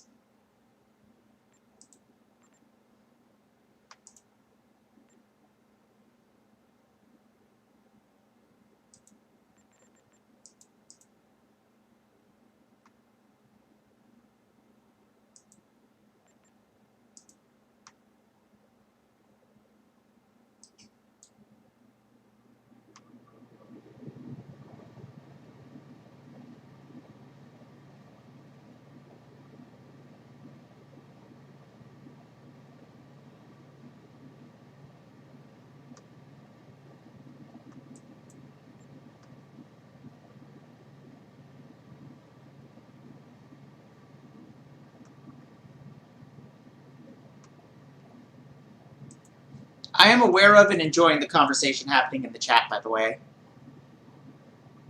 I'm just trying to figure out some color scheme shades. I like to use the orange and the yellow. Which means we need to make the other side match.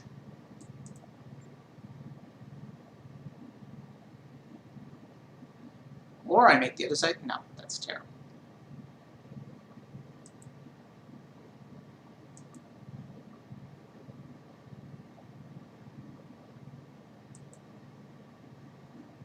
No, stop. Why? There we go. Excuse me.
Behold my ridiculously gaudy space clothes.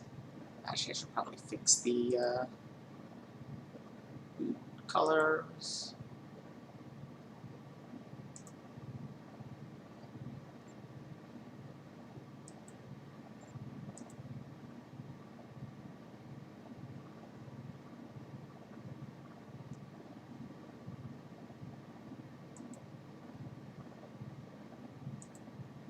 Let's just wait for them.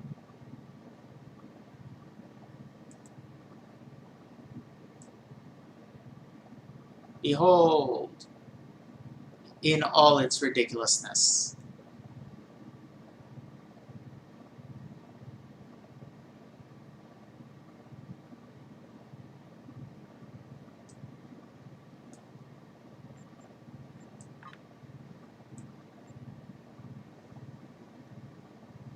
Thank you, Fruit Bat.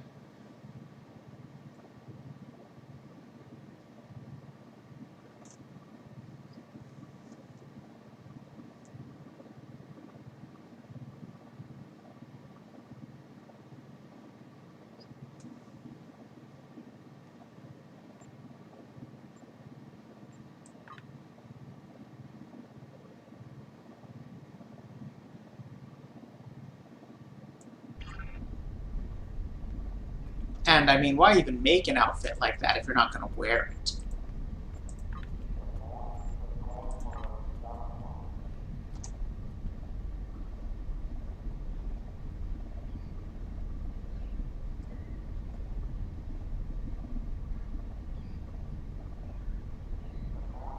That's interesting, R. I haven't heard something about that.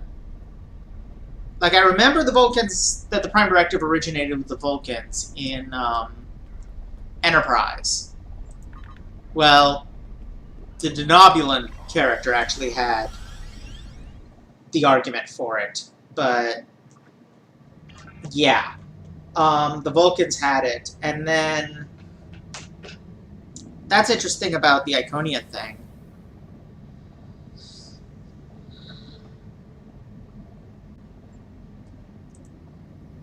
SF Debris has the most amazing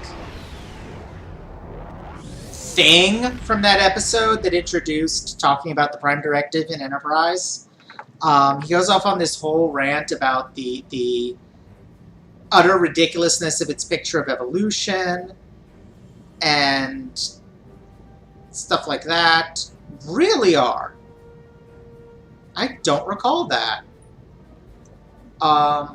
But he goes off on this whole rant and somehow manages to work around to the conclusion that the species that they were like, oh, they are clearly destined to evolve and achieve greatness, end up the Pakled, while the species dying from the plague are horribly disfigured from it, but manage to survive, declare eternal hatred on humanity, but can only live in special cryogenic containment suits and become the Breen.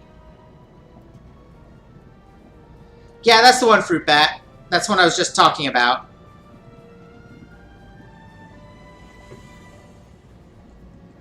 So, yeah, some people really don't like that one. I honestly love it because how do you get more... How much farther can you get from carceral thinking than let's find a solution to the entire species dedicated to genocide that isn't genocide? Because, of course, the whole point of putting an entire species dedicated to genocide in a science fiction work is because you're trying to set up a situation where there's genocide. And force it to be a genocide. Force, the player or the reader or whoever to be on the side of genocide. Either because you're actually pro-genocide or because you have silly ideas about quote-unquote hard choices. And in real life, wars don't usually end with one side wiping the other out. They end with peace treaties that leave nobody entirely happy, but accomplish something. So, yes, I actually really like it. So there's actually 2 Tales of the War left. One is Kagran and Tom Paris chatting while Kagran tries to write letters to the families of the crew that died, the people that died under him. And Paris helps him write a letter to the human families, because what he's writing would be very comforting to a Klingon, but with human culture, not so much. And they also talk about a little bit about the end of the war and the losses. And then the last one is Sela on Earth, slipping away unnoticed from the celebration,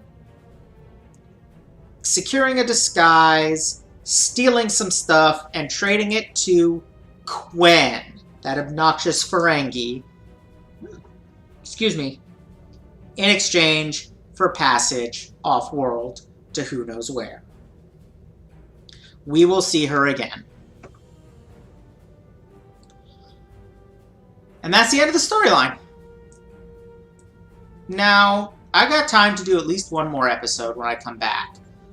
But I am torn with what to do, because the next mission released after this one was Echoes of Light, and it was all about, oh, the fighting is over. Wait, no, that's not it. It was Sunrise. With the obvious connection, we just had Midnight, now there's Sunrise, and it was... I mean, that's fair, R. Lowell Fruit Bat. And the premise of Sunrise, I mean, you can see it right there. A star in an unexplored system has mysteriously become unstable. Let's go do science at it. Which is such an amazing thing to follow up the giant war plotline with. But there were also all these missions that were introduced shortly after that, but meant to be set throughout the game, and then they moved them sometime while I wasn't playing into an arc of their own, and I don't really know how I feel about that or when I want to do them. And so I think what I'm actually going to do is go with release order, which means doing Sunrise, then all the Yesterday's War missions, then the rest of Future Proof.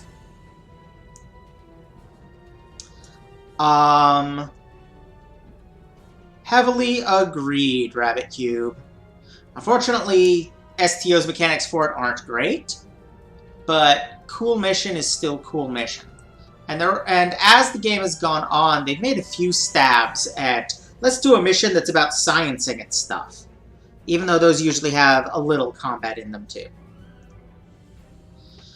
Anyway, I am going to refill my water and pee, and then come back. And yeah, R, you are making some good points. But at the same time, even massacres of cities in ancient times were usually not total annihilation of the population. There were refugees, there were captured prisoners and slaves. It was rare, historically. Like, there's a reason that the stories about the Mongols literally wiping out entire populations got attention. It's unclear if they were actually true or not, but they were definitely attention grabbers. Anyway, water, pee, then we will do Sunrise. Back in a bit.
Interesting. That's really cool stuff, R. It would not surprise me. I am generally skeptical of stories that I'm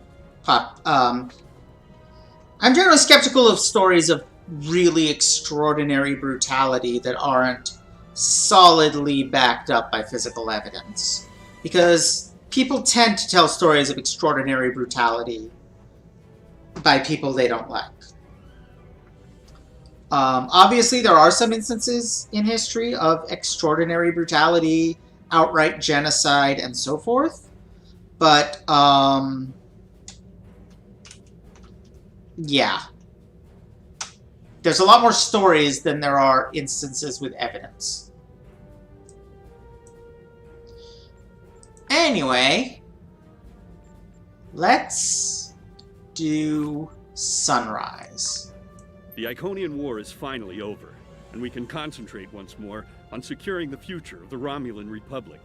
We've recently learned that an unexplored star system near Ferenginar has suddenly become unstable. Nobody seems to know why the star is dying. In the interest of exploration and expansion of the Republic's knowledge, and potentially its borders, I want you to head there and see what you can learn. To secure our future, we will need resources and allies. Turning our ships toward exploration is the best way to find both. Unexplored star system at the red edge of the Ferenginar sector of the Alpha Quadrant. We've received instructions to pick up a stellar phenomena specialist, a Cardassian scientist by the name of Tenora Zuval. She's currently at Deep Space Nine. We can beam her directly aboard from the station. We'll pick up the specialist when we reach Deep Space Nine.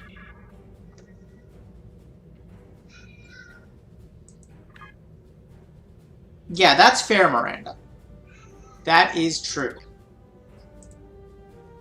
Do I have quick hops to anything in the Alpha Quadrant? The Gone Cross system, I think. Might be. Yeah, the Gone Cross system. It's the best I got.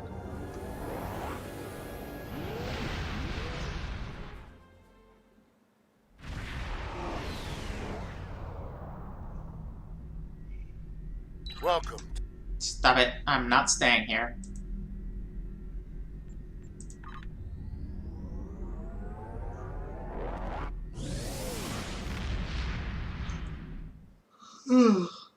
Very little on this sector is known to us or our allies.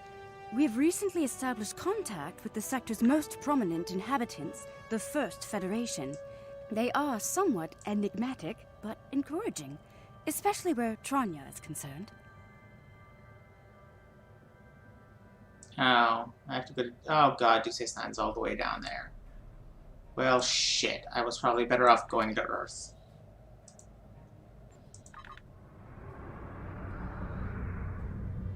Also, decision to make when we reach Deep Space Nine. Actually, I could make it before that. We stickin' with the,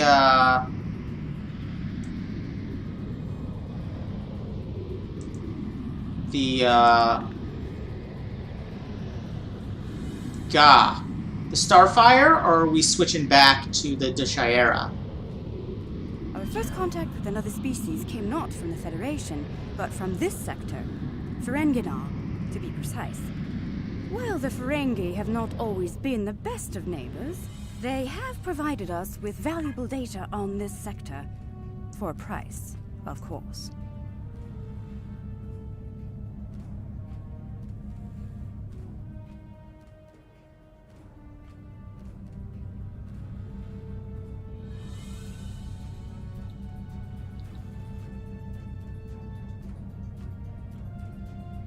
So yeah.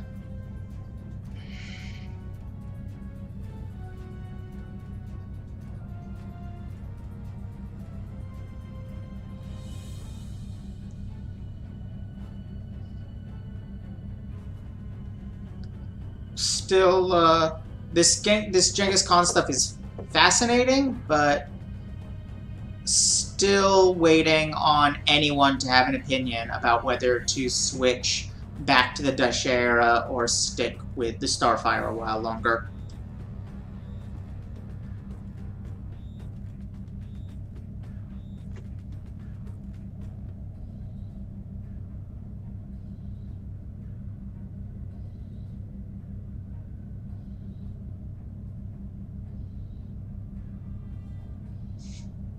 Alright, there's an opinion.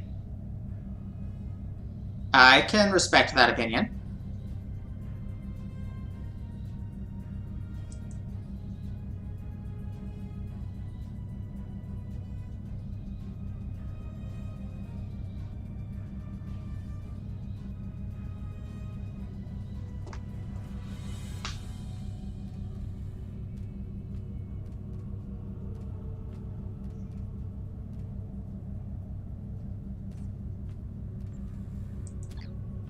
Almost there. I can see the wormhole. It's all swirly.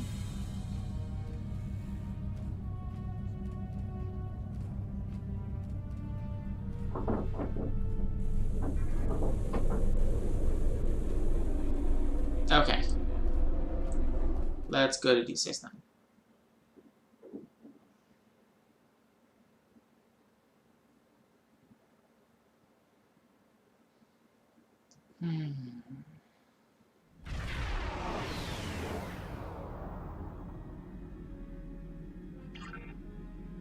Game up specialist. Thank you for the pickup. I'm Tenora Zuval. Let's get started. My preliminary observations show some kind of unknown stellar problem. This unexplored system near Ferenginar is undergoing solar death. Basically, it's as if the star is going out suddenly, but there's no good reason why. We need to get close enough to take some readings and see what we can figure out.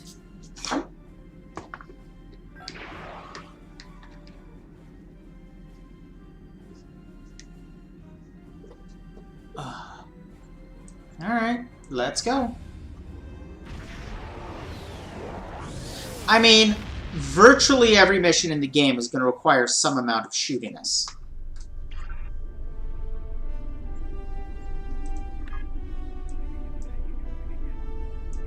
Oh, okay, it's not in the Ferenginar system. Or the Ferenginar sector.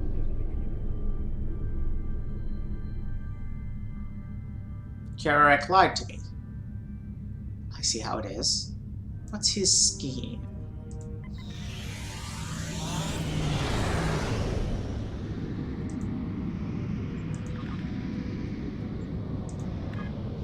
If I look at the map, I mean, I guess it's on the edge.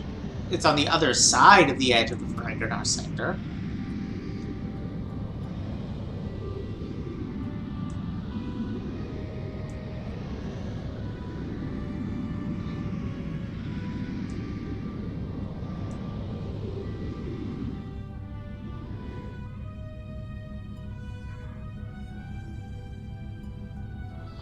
Ah, yes. Because the Moguls, who were Muslims, but somehow connected with the Mongols, invaded India. Umpteen centuries ago.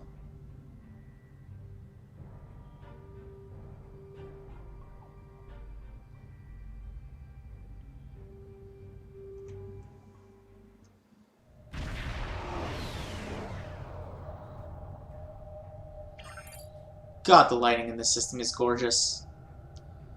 We've arrived in system about 0.5 AU from the star, sir. Still no indication of what's causing the stellar decay. Detecting only gas giants in system. No signs of rocky planets other than the occasional moon for those Jovians. We're a little outside optimal range. We could probably get better resolution on sensors if we nudged a few kilometers closer. Let's move in closer, get some readings of the star, and see if we can figure this out.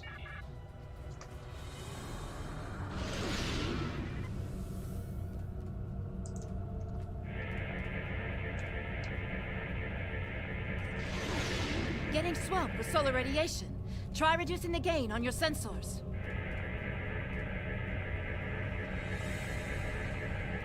Initial results don't make any sense. The star's core reactions are failing, but it still has so much mass that it should be conducting fusion. It's as if it suddenly decided that it was no longer going to do hydrogen fusion, just heavier fusion processes.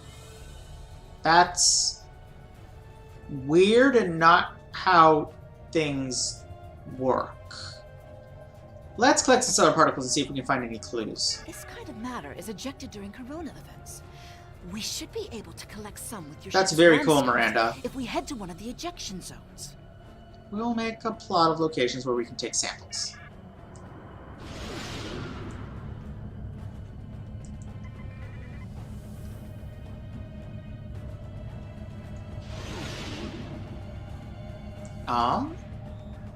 Oh, here.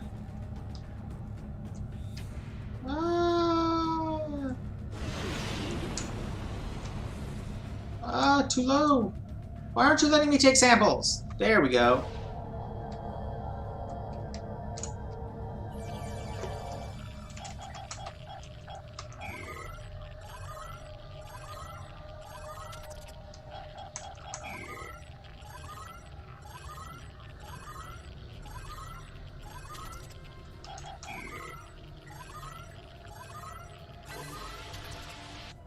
Results are coming in now. This still isn't making any sense. It's as if the star's life cycle was suddenly accelerated somehow. But it never went through an expansion cycle. There's no good explanation for this yet. Maybe something else in the system caused it. What if this phenomenon affected other bodies in the system as well? If this is system-wide, we should find evidence of similar problems, with nuclear and chemical reactions in the system's gaseous bodies. There's a large amount of gaseous stellar matter further from the star. We should have no trouble checking that hypothesis. Set a course for the next closest body in system.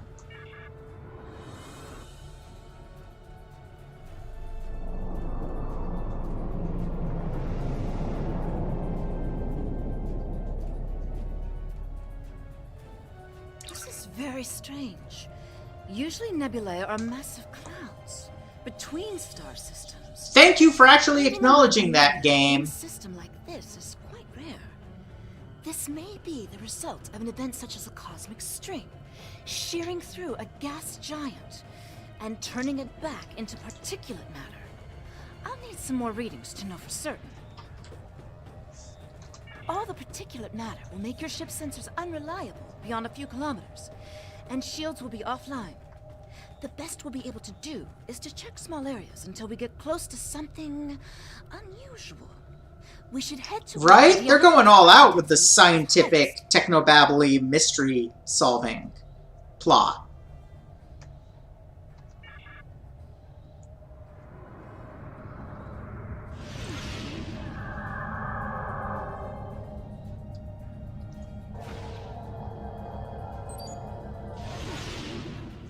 Reading deionized particles, icy fragments, trace amounts of inert materials. Picking up some low-level distortion, possibly from impulse engines. Another ship may have been here recently. Keep searching. If there's another ship here, we should see if they know anything.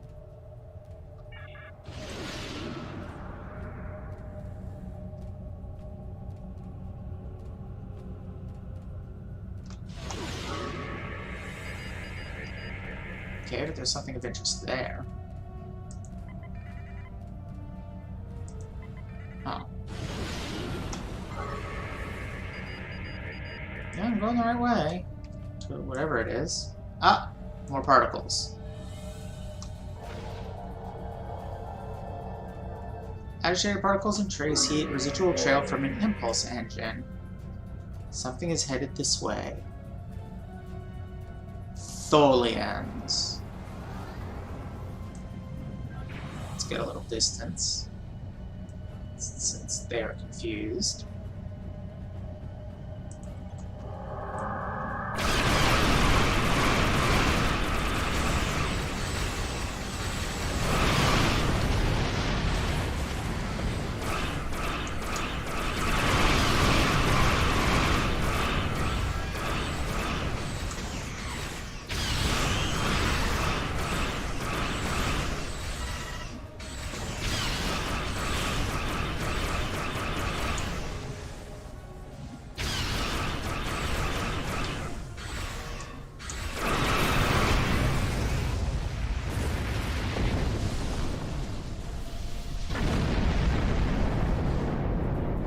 Yeah. Data is coming in now. This is true, RevCube. Nothing unusual coming in from the nebula, but those Tholian ships were quite far from home. Unfortunately, they can't give us answers. Looks like there's some heavy ionization on the far side of the nebula, though. As if it's receiving some kind of reflected radiation from one of the gas giants. Set a course for that gas giant.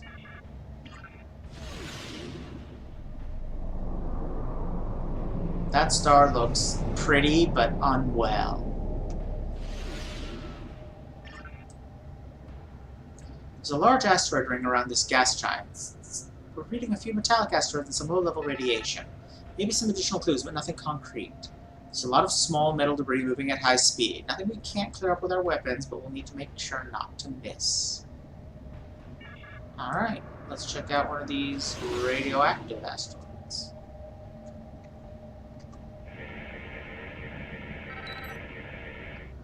Silicates, iron, magnesium, nothing special.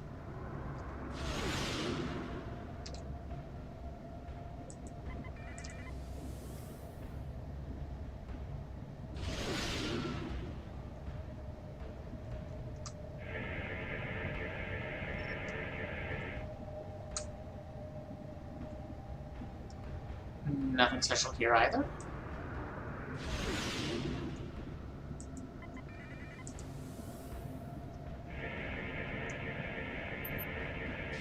Large amounts of nickel, silicon. This asteroid's been excavated. Looks like someone used a primitive mechanical probe to crack part of the asteroid and remove some of it. Low-grade warp signature. Nothing sophisticated. Someone's been here, but not with the kind of technology that could explain the stellar problem. Yes, R. That is accurate. Let's go closer to the gas giant and its moons and see if we can find anything else.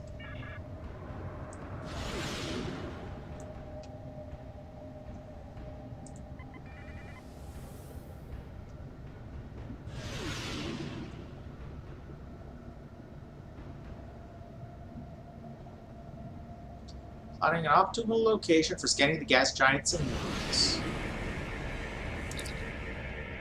Picking up several moons around this gas giant, and some of them are habitable. Picking up con traffic. One of these moons is inhabited. Why didn't we pick this up outside the system? There are thousands of background signals in space, sir, many from civilizations we haven't encountered yet. Since a preliminary long-range scan of the system showed no Emerald-class planets, it seems that nobody thought it would be inhabited. Our computers just classified these signals as ambient background until we were right on top of it. Universal Translator updating now.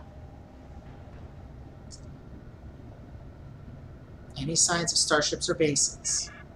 A few minor orbital facilities, significant industrial infrastructure, 8 billion inhabitants, a few low-power warp trails, nothing the size of a starship, maybe a handful of probes. There's evidence that we've come across an early warp-capable civilization here. Are you guys ready for a first contact?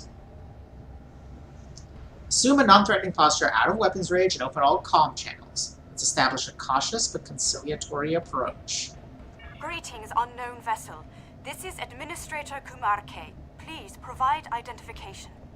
This is Admiral Tijeni of the RW Starfire. I represent the Romulan Republic. Welcome to Lukari. Visitors here are rare, but we're always gratified by the chance to meet and exchange information with travelers. I regret that you have arrived at a difficult time. You may have noticed that our home star has become unstable. I'm leading a project to try to reignite the star. Unfortunately, we've already suffered severe disruptions, and we have a lot of problems to tackle right now. You've had visitors of other species? Yes, we've previously had contact with the Zenkethi and the Ferengi. We've heard a bit about the Teferi and the Breen, but they haven't ever been to our system. Our home world provides for all of our raw material needs, along with a few mining outposts around the asteroids and the gas giant. We've never had a compelling need to engage in space exploration. And now that our sun is going out, we're scrambling everything we've got to see if we can find a solution or a way to evacuate at least a few of our people. As an officer of the Romulan Republic, I offer you greetings and extend the opportunity for mutually beneficial exchange. I am honored to have the chance to make first contact with your people. My people have had little contact with other species, but that could change if we discover that we have mutual goals and interests. Of course, if our star goes out, this will also be last contact. My ship is part of a larger fleet. We have advanced technology, and we may be able to assist you. We have a solar probe ready that contains the booster module that needs to be fired into the star. It's capable of warp 2. There's a problem, though. The probe's remote navigation systems don't work. All of the interference from the solar flaring and guttering is blocking the signal. Could your ship get a trajectory plot so that we could set a pre-programmed course? We will look into it with our astrometric computer. Okay. Let's stop flying around.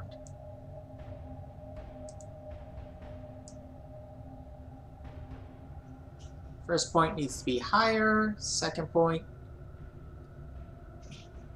needs to be further left.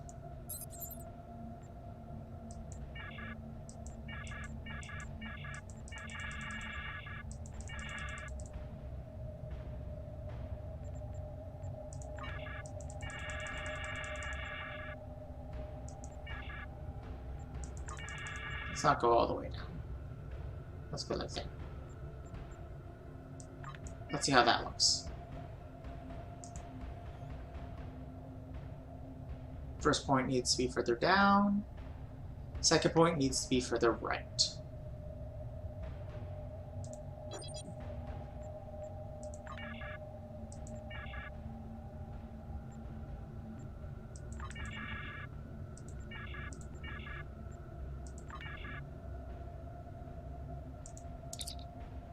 Oops.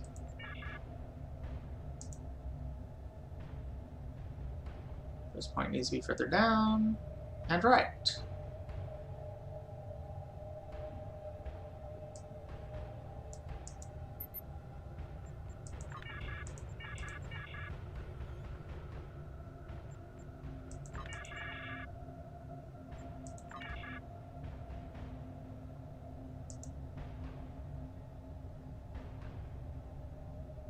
Wait, what?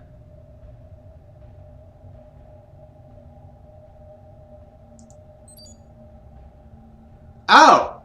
I never even noticed he's telling us what they should be. Well, I'm dumb.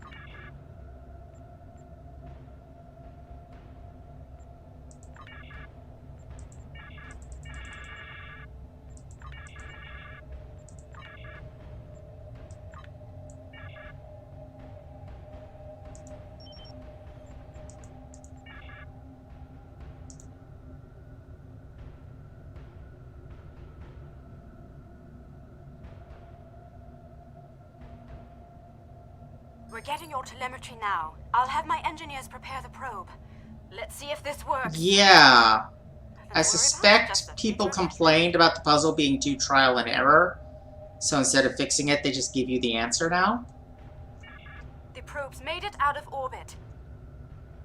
Probe! Hello, probe. Engaging secondary boosters to head out of planetary range.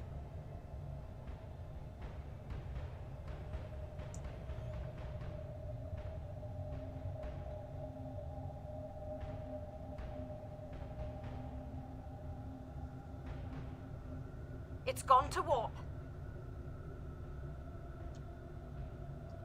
The probe is arriving at the solar corona. Deploying chromodynamic boost. No effect. It didn't work. Repeat. Well, it didn't work. That was our one shot. Thank you for trying to help. I'm not sure what to try next. Maybe we can evacuate a few people. I'm not going to give up. But the situation is grim. If your people can offer any other help, we would welcome it. But I just don't see a way to relocate 8 billion people in the next few hours. We're not necessarily out of solutions. We might still be able to find a way to reignite the star. Unknown vessel. Where is unknown vessel? It is down? Ah, there it is.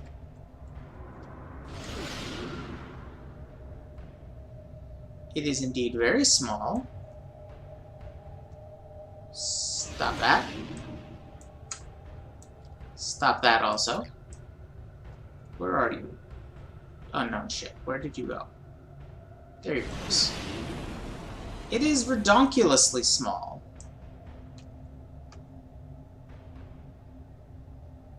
And basically just a cylinder.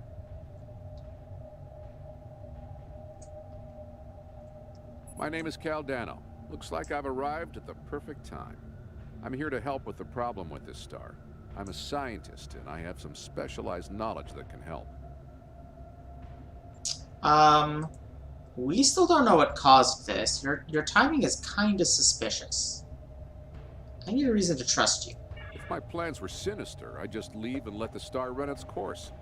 That I'm here and offering to help should be an indication of good faith. If you think this is some kind of a trick, well, there's not much I can tell you there, but if you want to meet and talk about this, I'm willing to do so. I'll need some additional assurances. With apologies for the interruption, this is my home star. My people are the ones at risk here.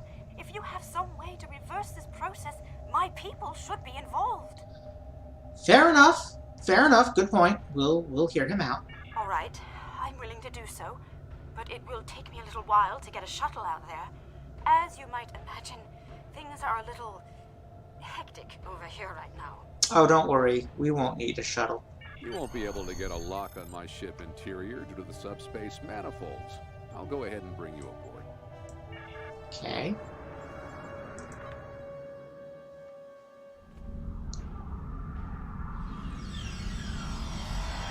Welcome aboard. I'm Caldano. You moved me here without crossing the intervening space. You have quantum teleportation technology. Yes. We call it a transporter. It has a limited range, but it's useful for going from surface to ship. Impossible! This ship's interior is massive, even though it's no bigger than a shuttle. Most like it's My bigger ship uses on the compactified inside. Subspace folds. It's bigger on the inside. Right now, though, we have bigger issues to handle. Oh god, I'm still wearing the Iconian outfit. So,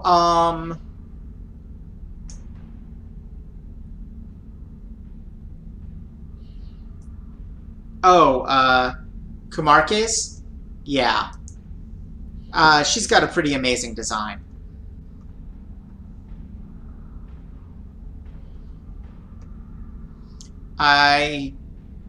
Yeah, we're inside a TARDIS right now. There's really no other word for it. Circular, bigger on the inside, central, glowy thing. This is all quite overwhelming. This Caldano person is another stranger from somewhere else. And you're here to help with our dying star? Yes, we came to investigate the star and now we're involved. Oh. Yes, I suppose I can see how a star suddenly dying might attract someone's attention.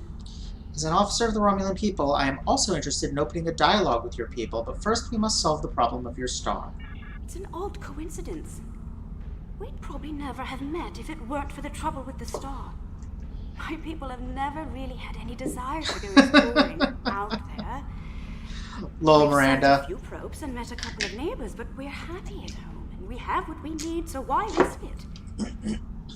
I guess I understood that reference. answers that question. The galaxy is bigger than us, and to survive, we need to look past just our homeworld. Romulan people learned that lesson the hard way. We now seek new allies so that we can build a better life and a better society. It sounds like you have a lot of experience in meeting other kinds of people. Maybe if we survive this, we can take the chance and learn more about each other. To talk about what we might have in common and what we have to offer. I'm sure that my people will want to open relations. Your experience here will make you a natural choice to participate in those discussions. What can I do to help? My home is at risk. I want to do something. To be involved in solving this problem. Stay with me. You can see how we study and solve these problems. Welcome to my ship. Don't be alarmed. This vessel is from the 31st century, and it has some technology you may not recognize yet. I can assure you, though, that I'm here to help. That would explain why I wasn't able to scan through your ship's hull and how you are able to have technology that can repair a dying star. Correct. I'm associated with the temporal division of... well, let's just say that I'm an ally from the future, and I'm here to save the Lucari star. So this involves changing the time stream? I've had about enough of that recently. No, I'm trying to prevent changes. Someone's tampered with this star. It's not supposed to die out here. The Lucari don't disappear today, at least not if we have any say in it. I have some technology that can help, but we'll need to rework it in order to repair the star's fusion processes. What I need you to do is help me align this matrix to match the star's original spectrum. Could you explain in more detail? This matrix can adjust quantum induction fields, but restarting stellar processes isn't its normal use. This task should be simple. Go to each console and adjust the intensity of each color spectrum in the mix. When you have the right mix, the matrix on the center console should match the original color of the star. Got it. I'll regulate the device's main power state from this console.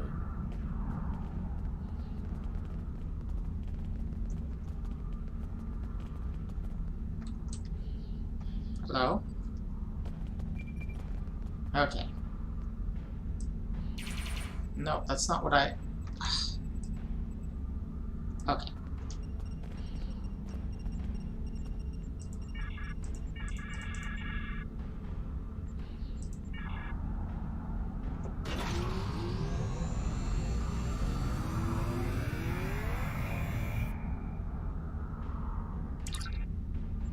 Sir, while scanning, I got some data on Caldano, and it's a little surprising. He seems to be a hybrid of human and Vulcan with a small amount of DNA from the people of this world. Apparently, at some future date, these people, the Lucari, have a stronger tie with the rest of the galaxy. So he's not just protecting this planet, he's protecting his own ancestors from annihilation. This actually means he's probably more reliable. Let's finish repairing this star.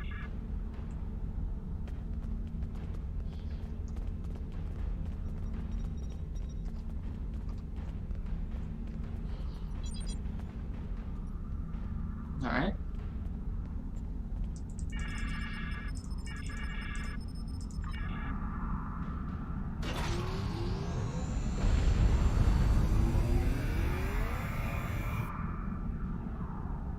Sounds like whoever tried to destabilize the Lucari stars decided to come knocking.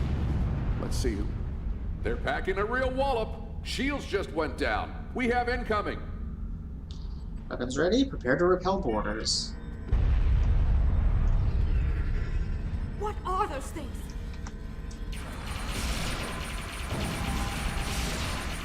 Tony, keep them away. I need to finish these computations. Oh, come on!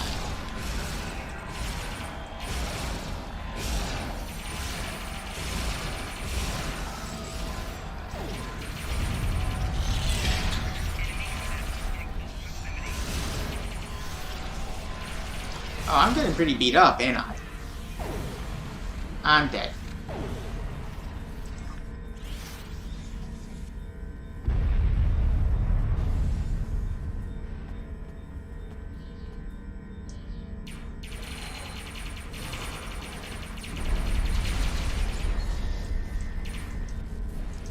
I have the device shielded in the force field, but I can't deploy it until these Tholians are out of the... Shields are back up! They shouldn't be able to get any more boarding parties over.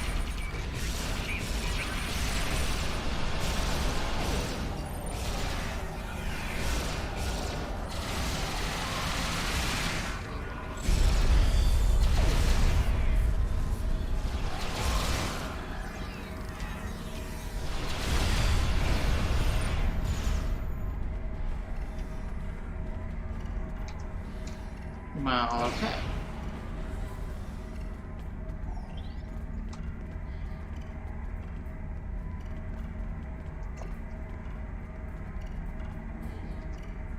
We've got a breather.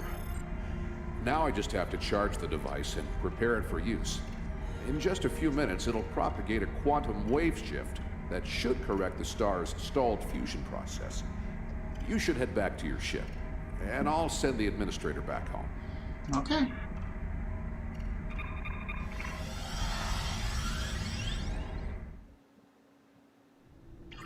The device is charging.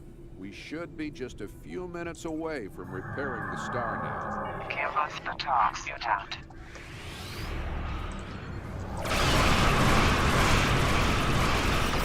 Now the Tholians want my quantum thing.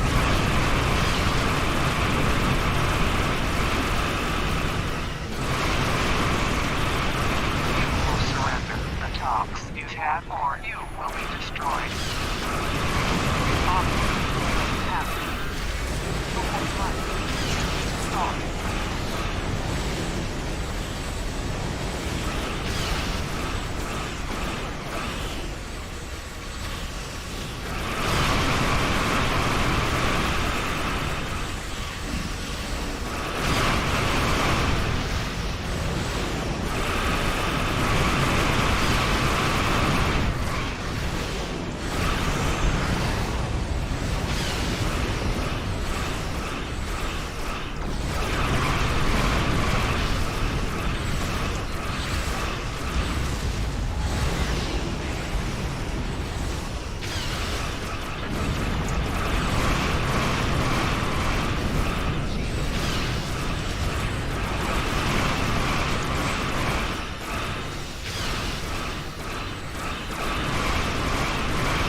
Working. Look at the star. Check the spectral readings. The fusion process is reigniting, and it's returning to normal.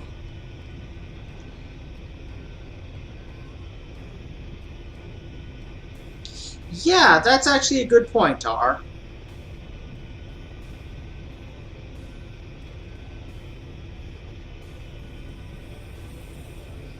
And, okay, Miranda. Did any of you catch what the Tholians actually said with their speech synthesis?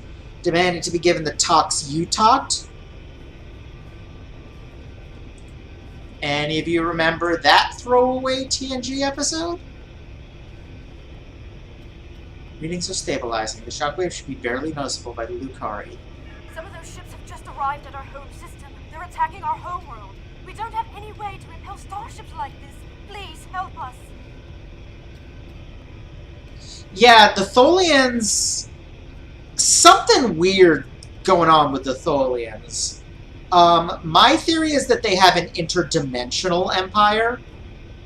Because they seem really interested in stuff like subspace tunnels, time travel, alternate universes. Sometimes,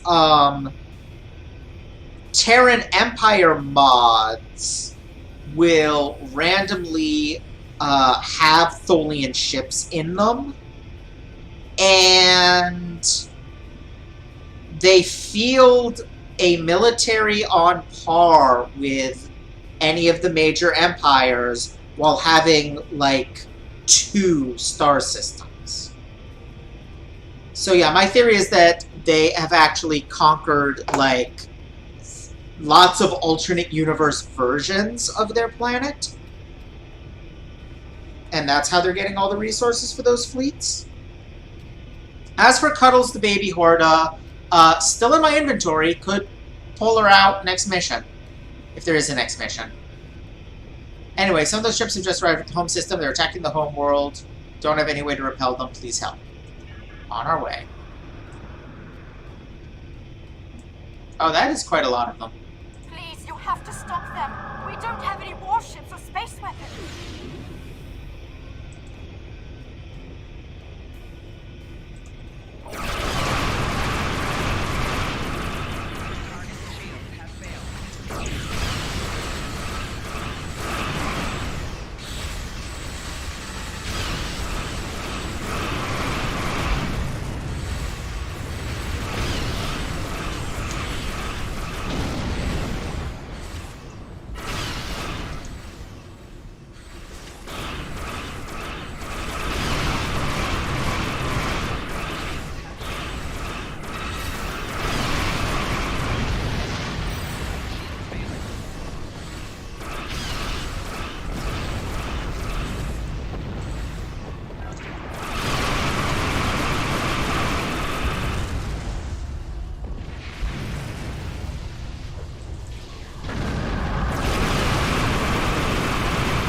Your help.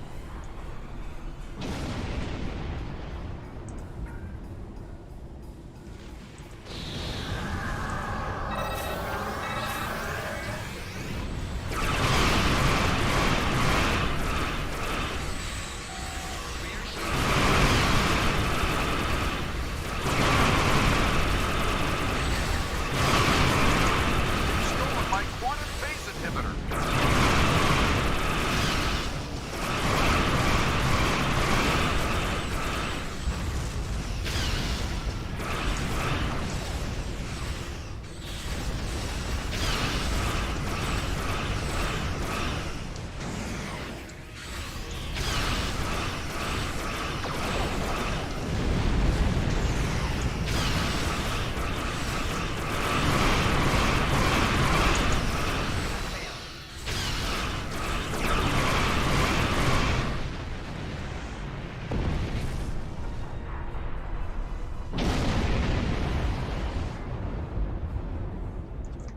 Thanks for the save, but the Tholians managed to steal the Tox Utot while they had my ship webbed. That must have been their plan all along. My data suggests that the Tholians used a trilithium warhead to destabilize the star. But the amount of resources needed to build such a weapon makes it inefficient, to say the least. No, I suspect that somehow they knew that I'd come here to save this star, and that I would bring the Toxutat. Fortunately, the Lucari star is safe. However, nobody else will be as long as the Tholians have that device. They could use it to snuff out or destabilize stars anywhere they want. Yeah, I've heard the same thing, R. And yeah, in TNG, the episode on Ryza, with Picard's vacation there, the whole thing revolved around a stellar manipulator called the Toxutat that had been stolen from the future. And at the end of the episode, Picard destroys it with the transporter trick. We'll have to get it back from them somehow, but that means we have to figure out their next target. I have some thoughts on that, but I will need to do some calculations. These events and the Toxutat itself are tied up in the temporal Cold War. The Tholians may not care, but by using the Toxutat, they risk distorting the timeline by wiping out civilizations that are supposed to survive into the future, such as the Lucari. I'll be in touch. At least now the Lucari will have a promising future. And the Tholians showed up in Enterprise as one of the factions, or one of the proxies, it was never entirely clear, in the temporal Cold War. So, this episode just tied Enterprise's big plot to one of TNG's shittiest episodes, which feels right, somehow. Caldano is correct. You have preserved our future. My people will be forever grateful, not to mention my personal gratitude, of course. I think we have a bright future ahead of us, if you'll forgive my play on words. I am eager to see where it leads. Thank you once again. My people will contact you again soon. We have many more matters to discuss. I wish I could ask you about your science, your trade, your society. But I suppose there will be time for all of that now that our crisis has been averted. Won't there? Okay, that sounded like a come-on. My people lost their home to the destruction of their star. I hope that in averting this disaster, we've laid the groundwork for a place of mutual respect. Okay, that is an A+ Romulan-specific response. I think our friend the administrator here is going to need a ride home. Would you mind? If you'll pick her up and take her home, I'll start looking for more data about the Tholians' plans. We'll rendezvous with you shortly.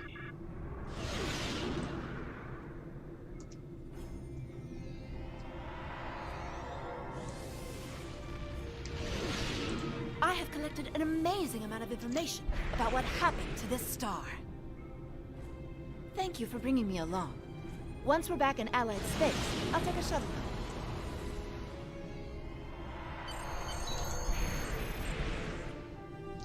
It seems the first contact with the Lucari has gotten off to a reasonable start. Now we just have to hope that when the Tholians show up again with the Toxutat, we can stop them from doing anything disastrous.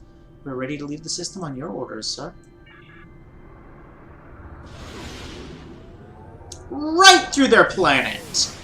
Totally ripping it apart with warp fields and destroying the people we just made first contact with. What was that? Your discovery of a nearby warp-capable species may be a boon to the Republic. We will open a dialogue immediately to discuss the possibility of trade. This time traveler and his quantum inhibitor, though, are potentially very dangerous. Republic intelligence will search for information regarding what the Tholians might be up to. In the meantime, keep your ship on ready status in case we need to respond quickly in order to find the Toxutat. Okay.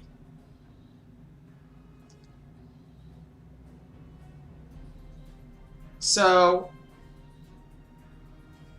this place gives a really good set of stuff if you're doing a phaser build, and we're all plasma. So, woo. However, I am eventually going to want a phaser build, because I'm eventually going to want to do a Yamato class. So... Greetings.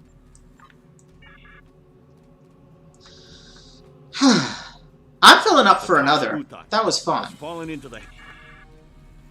Let's now do the mission that the game says should be next.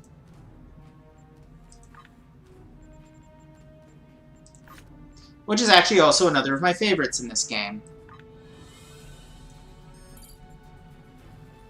Aw, Geordi doesn't talk? Geordi doesn't talk. Admiral Franklin Drake suggested I contact you to assist with a critical mission. We've detected an anomaly in the Azure Nebula. Because of Tholian activity in that area, we're concerned that they may be attempting to open a rift to the Mirror Universe. I need a ship to go out there and check it out.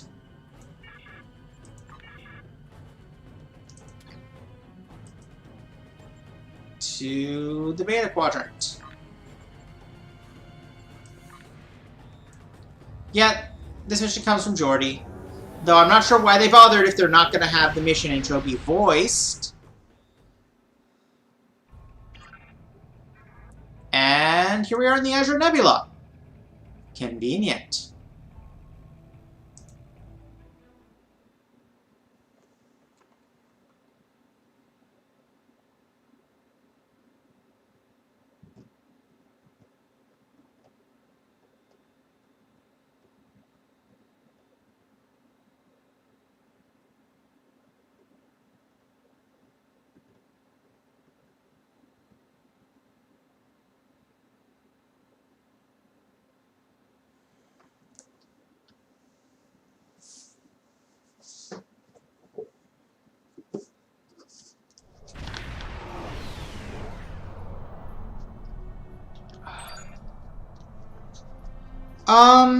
He may or may not have a fake one. I don't know if it's real.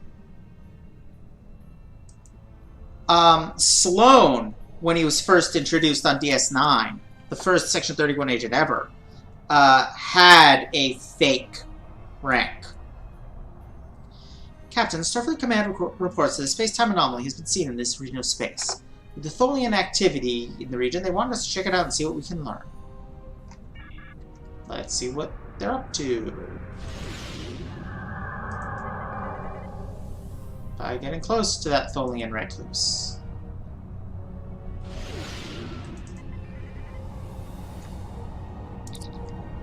That was odd. I'm no longer detecting anything in front of us, but I pick you up a similar or possibly the same anomaly at a new location. Updating coordinates on the map. That is a Wells class, which is the time ship from Voyager.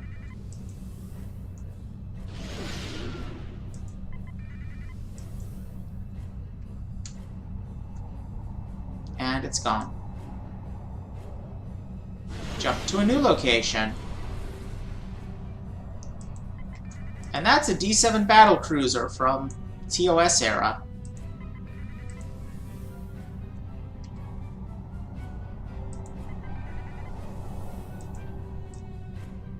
And that is an Ambassador-class starship. Just like the good old Enterprise C. And now we can actually scan it.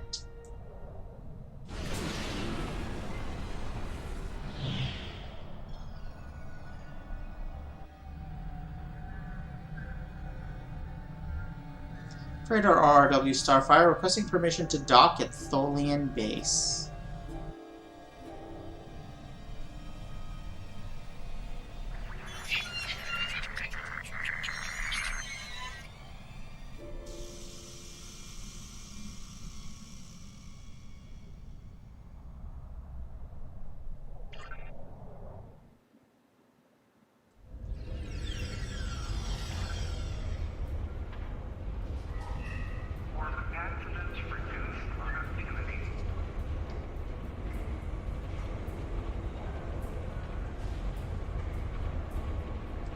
Do you have a question? Tell me about yourself. My name is Franklin Drake. I was born on a little colony world on the that sucks, Czar. Space. After the Federation fell to the Klingons, a lot of people moved out of the war zones to try to make new lives. It worked for a while. When the Bajorans discovered that wormhole and the Dominion invaded, no world, no matter how remote, was safe. I signed on to help fight the Dominion, for all the good that did. The Dominion swallowed the Bajorans whole, and then joined up with the Breen and the Cardassians to destroy the Klingons and the Romulans. After that, it was just a matter of carving up the Alpha Quadrant. So, there was a Federation-Klingon war, the Federation lost, and then the Dominion ate the entire quadrant. The Tholians got this piece of space in exchange for signing a non-aggression pact with the Dominion. It wasn't hard to see that the only way to survive was to sign on. Now I'm like you. I work for the Tholians, and in exchange I get a cot, a couple of replicated meals, and the chance to live for one more day. With a little luck, I'll get through tomorrow, too. Do you need anything else? Thank you, Captain. The Tholian Assembly appreciates your loyalty. So many ship captains threw away their lives needlessly in the days after they annexed this area of space. It'll take a few hours to offload your cargo. Feel free to grab a hot meal in the commissary. I know that comforts can be hard to come by in this sector. I recommend the plomeek soup. It almost tastes like something. Thanks. Do you need anything else?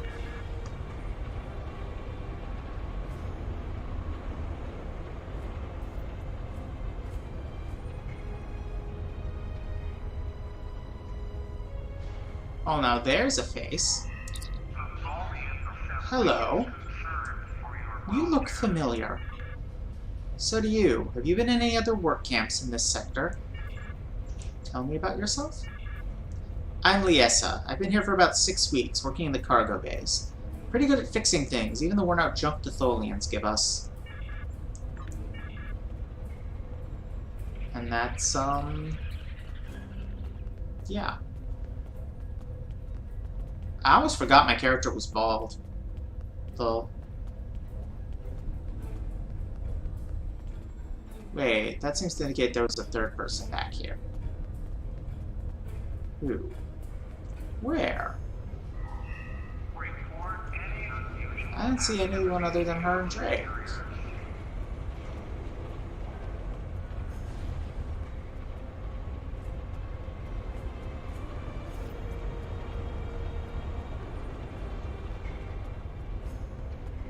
There's Liesa. Oh wait, there's someone over here. Detan. Hello. For all I know, you could be informing on me to the Tholians. But if I don't answer, you'll probably tell them I'm hiding something. Fine. My name is Detan. I was born on Romulus. After the war, I signed on to a freighter crew working at Bolian. My captain got in trouble with the Tholians, and I ended up here. I'm a true and loyal servant of the Tholians, and I don't want any trouble. Now go away and leave me alone. I have work to do. Don't bother me.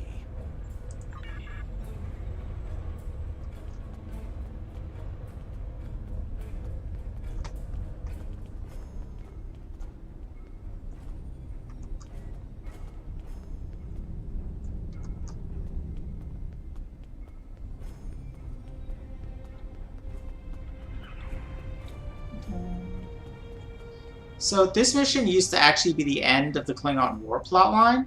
They moved it here, which in some ways does make more sense.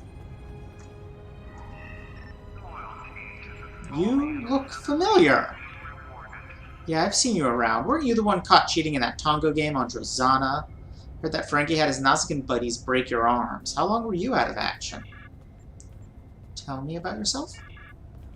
I'm Tovan Kev, but most people around here call me Chief. I do a little bit of everything. Security, ship work, cargo hauling, anything that pays and gets me to the next port.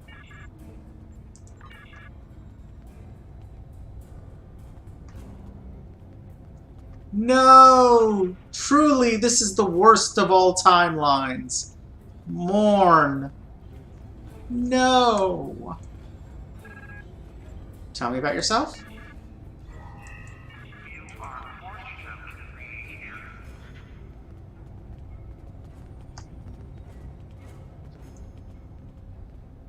Oh man, remember this guy? The guy that what's his name? Subjected to mind control. Hakeev. It's too bright in here. Tell me about yourself. Why? Why would you care about me? No one cares about me. I don't even care anymore. Go away. I mean, Morin has to be quite elderly by this point.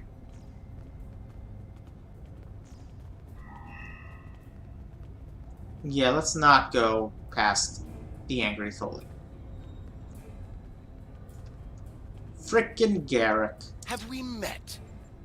Tell me about yourself. You're just asking to be polite, aren't you? I find idle chatter so tedious these days. Still, it's a way to pass the time. Is that Andrew Robinson? My name is Rugen Skyle. No, it's not. Oh my god, they didn't replace the audio clip when they changed this to Garrett. Politics on my world can be quite cutthroat.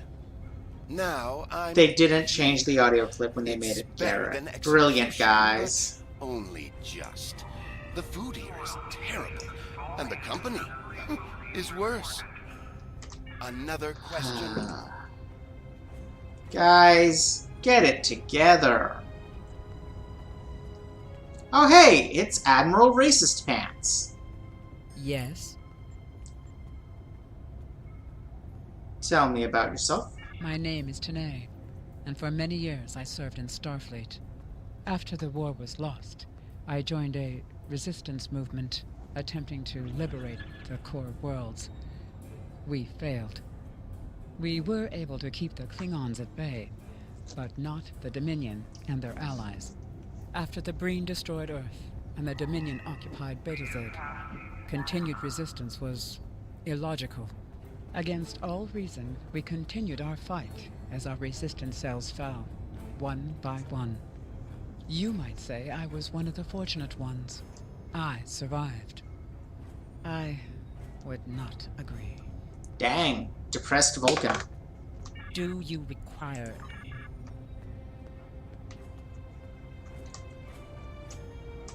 How can I assist you? Tell me about yourself. I'm Valkel Shawn, captain of the Belfast. I run freight for the Tholians. Basic supplies, mostly. But once in a while, they need me to pick up dilithium from the mines on Remus. We're in dock here for a few days getting some repairs done. Cut too close to the Konos blast zone on my last trip back, and ran into some raiders. They won't trouble anyone again. Lol, Miranda. My power conduits and fry the deflector before I manage to take them out. If there's anything... And Obasek. I will be free. Well, he's not changed much. My name is Obasek. Once my people served the Romulans. Now we have new masters. I will serve her now, because to refuse would be my death. But when the time is right, we'll rise up against our oppressors and destroy them. If you would be free, watch for an opportunity.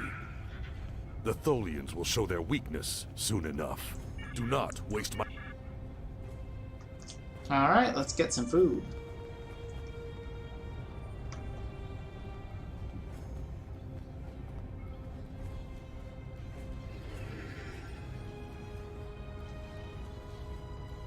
I haven't seen you around here before, Captain.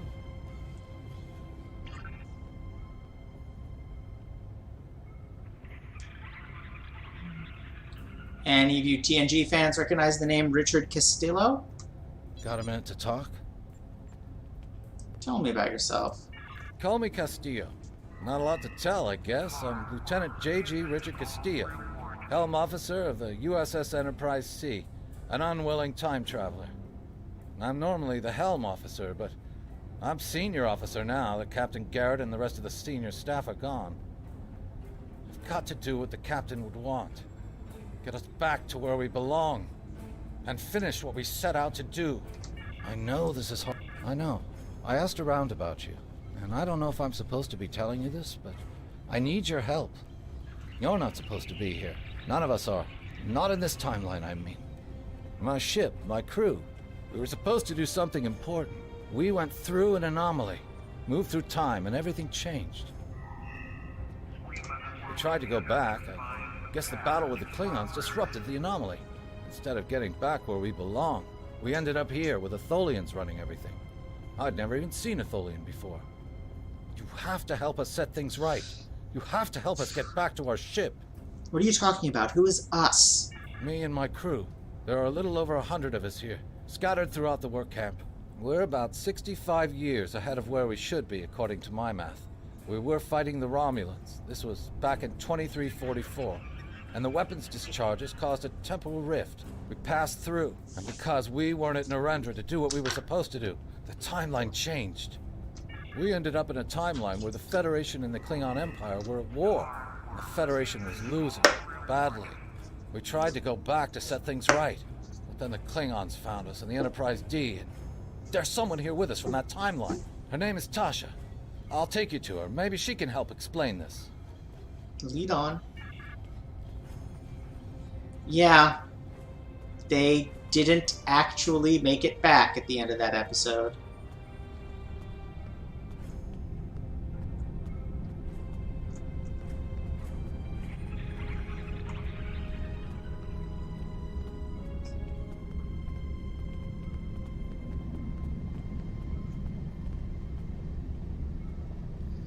Also, this was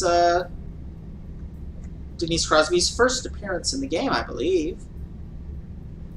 We need your help. Yeah, I know. We get more Tasha out of it. My name is Tasha Yar. I was Chief Tactical Officer of the USS Enterprise D. In my timeline, we were fighting a war against the Klingons, and I was proud to do my part to protect the Federation. What I learned, though, in the correct timeline, history as it should be, I died a meaningless death. I accepted the risks when I put on the uniform, and I don't regret what happened. But if I'm going to die, I want it to mean something. That's why I chose to go back with the Enterprise C. I know this is a lot to accept, but you have to trust us.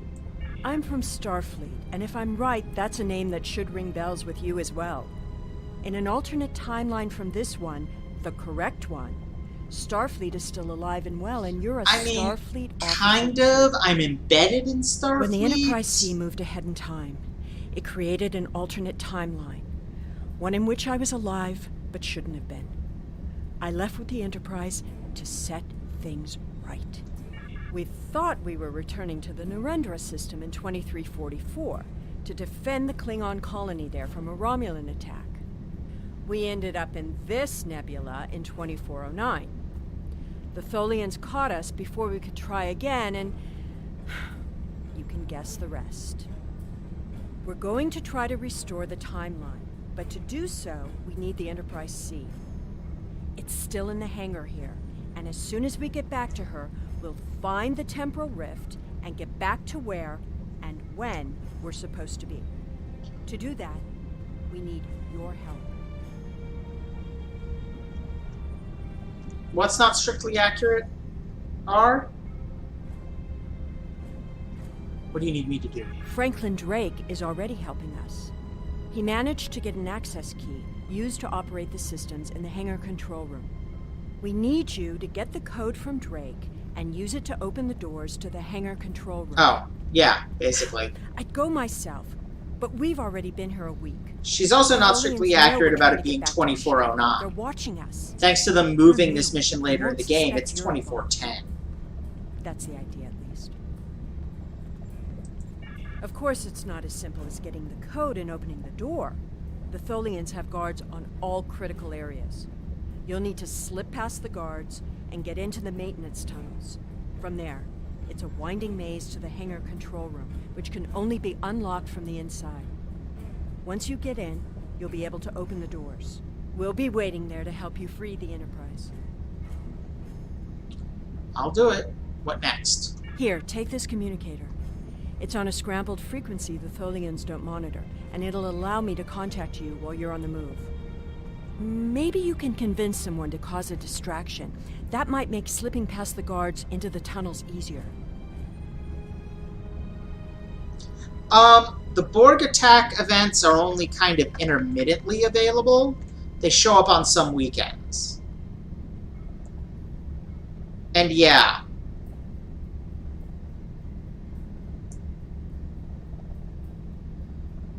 We never do find out what they want here. Okay, they're both still available to talk to? That's odd. Got a minute to talk? Oh, it's just to tell me about yourself lines.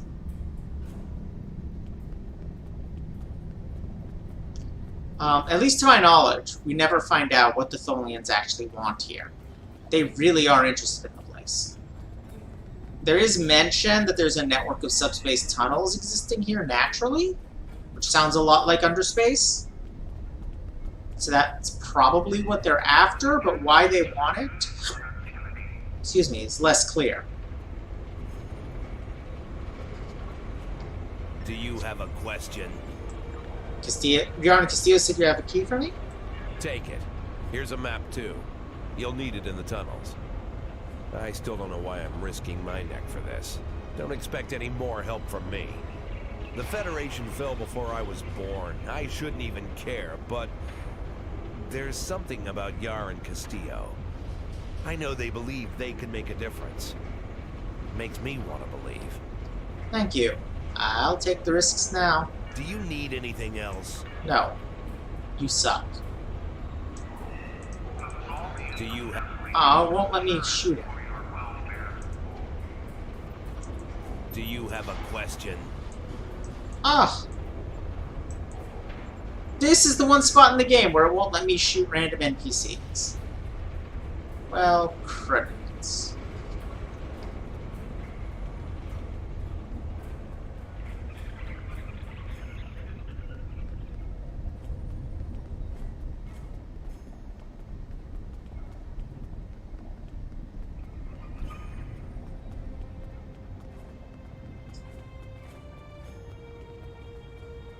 Let's see if Obasek will make a distraction for us. I will be free. I get you to create a diversion for Very us. well. I can sense you speak the truth. You honestly believe you can make a difference. I will do my best to assist you. Thank you.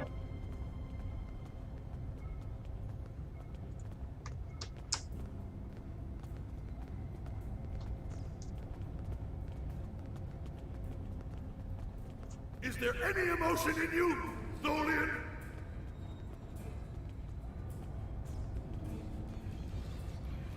I fear nothing! I will defeat you!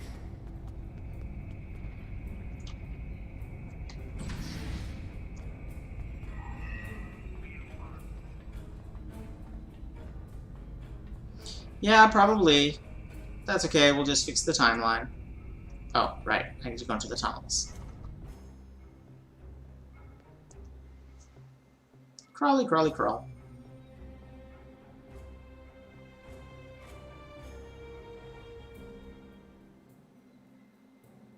Well done. Those maintenance tunnels are a maze. They make navigating the Jeffries tubes on the Enterprise look easy. I recommend using the map to keep track of where you've been, what doors lead away from which room, and where you are currently. That's helpful.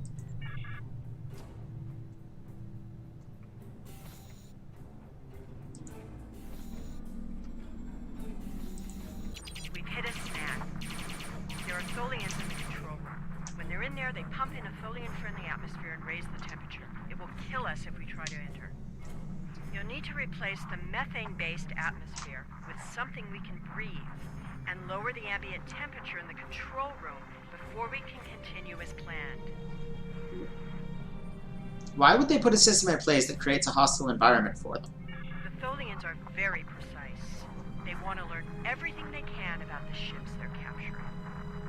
All rooms connected to the hangars have their atmospheres exchanged to prevent damage to the systems they're dismantling for study. Also, sometimes they force humanoids to do the work for them, so they'll pump in something we can handle. That makes sense.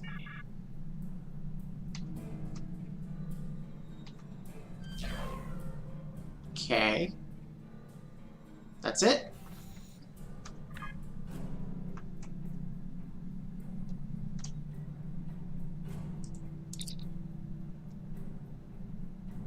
Guess that's it.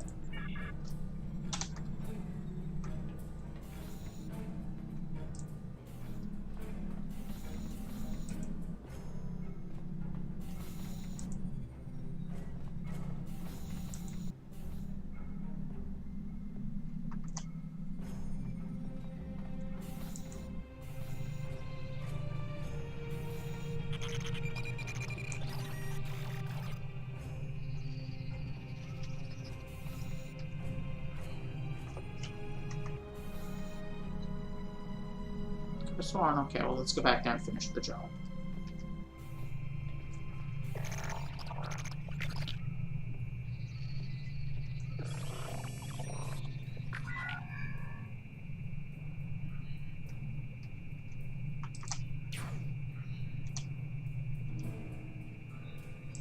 Well done. Those maintenance tunnels are a maze. They make navigating the Jeffries tube. Okay. That wasn't helpful.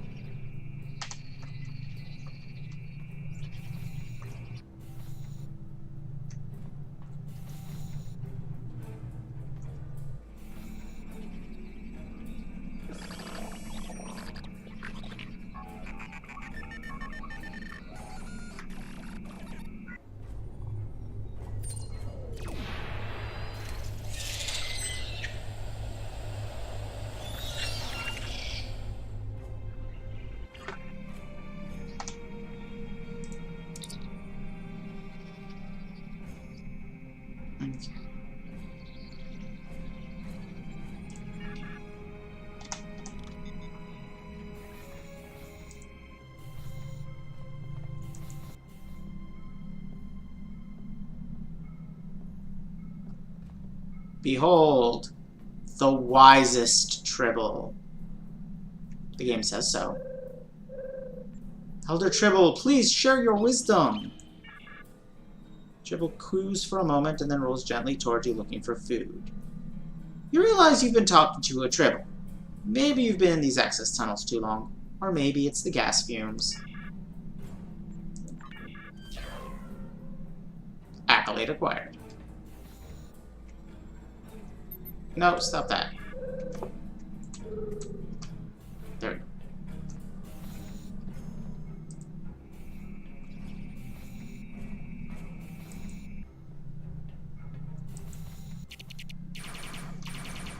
Oh, damn it.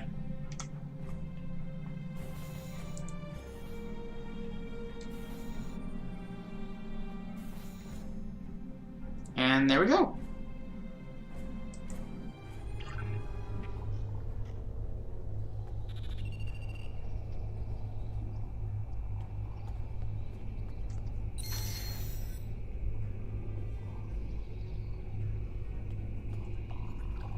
There y'all are. At least they haven't started taking the ship apart yet. We need to work together. What do you want me to do? Let's see. I was the helm officer on the Enterprise before everything went to hell. But I'm really handy with heavy machinery, like those clamps holding the ship. I know I could take care of those and get us free. If you need me to do something else, maybe I could work on that web shield. We need to work together. Okay, you're doing the docking clamps. I am here to assist. What do you... My first posting in Starfleet was to an ambassador-class vessel. I am So here she's to power assist. levels. We don't have much time. I know a few tricks to take that tractor beam system offline. We don't have much time. And that leaves me to take care of the web emitters.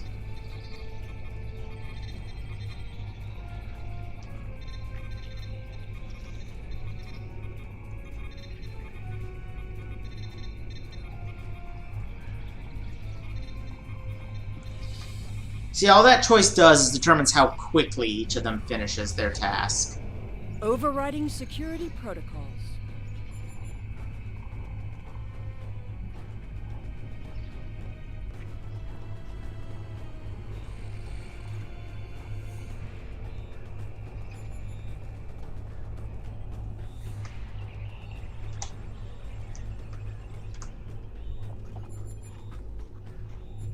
I'm changing the targeting subroutines for the tractor beams.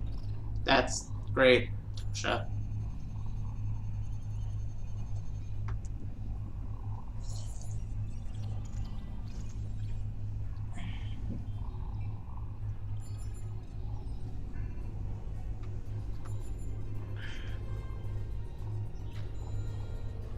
Tractor beam is disabled. And we're all done.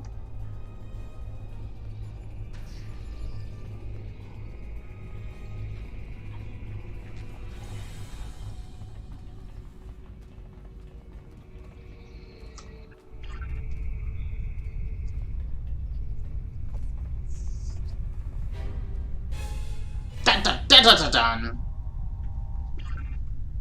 I thought you deactivated all the security protocols.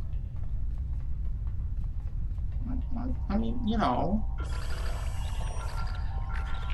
Do you want me to do that for you? I know a few things about force fields. I mean, I do too, Tasha. Chill out.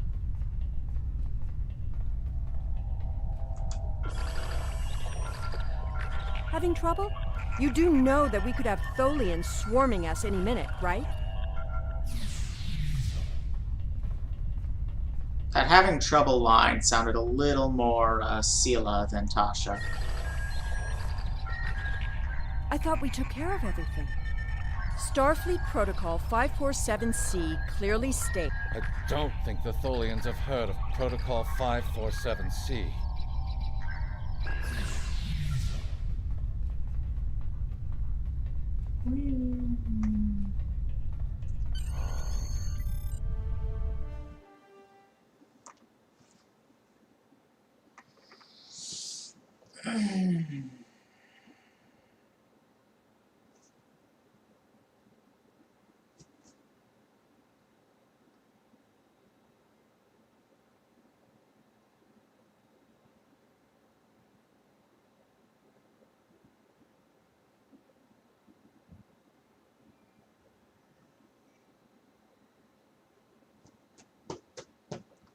So, yeah.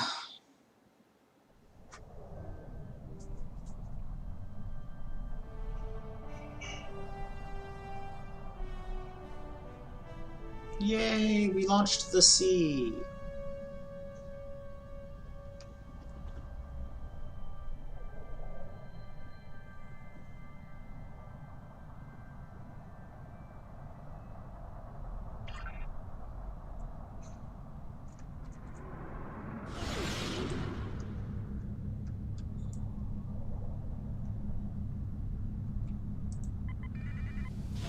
Captain, I'm detecting Tholian mesh weavers headed for our position. Oh, is that all? Also,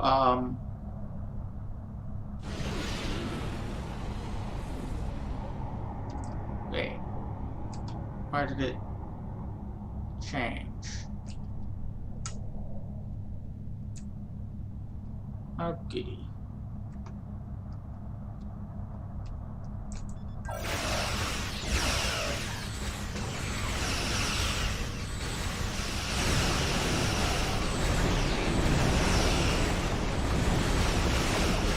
Tholian orb weavers on an intercept. Tholian reckless is moving into weapons range. I recommend evasive action.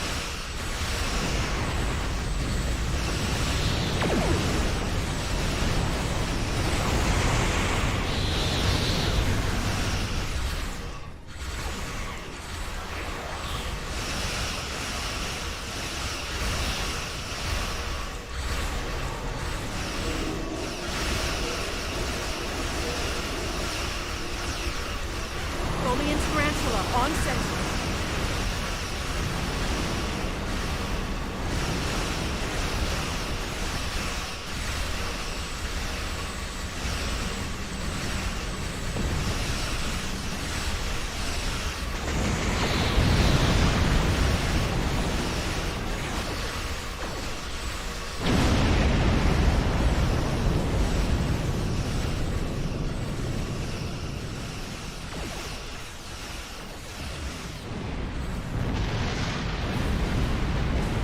We are flying an Enterprise.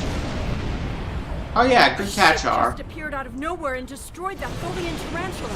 I've never seen a ship of that configuration before. We took a hit. Phasers are partially off. Looks like we could use some help.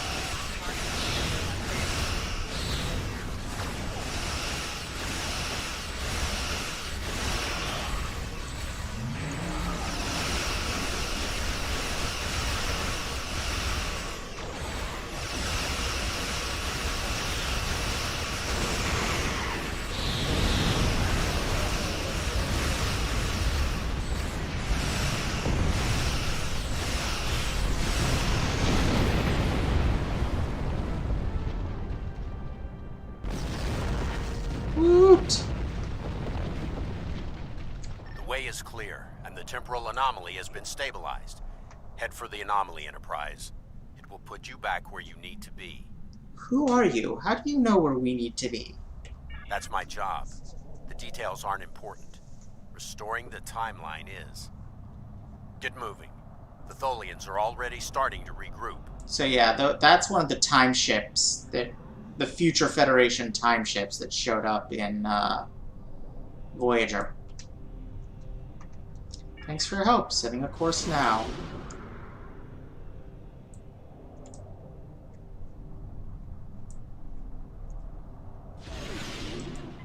That is a right pretty temporal rift.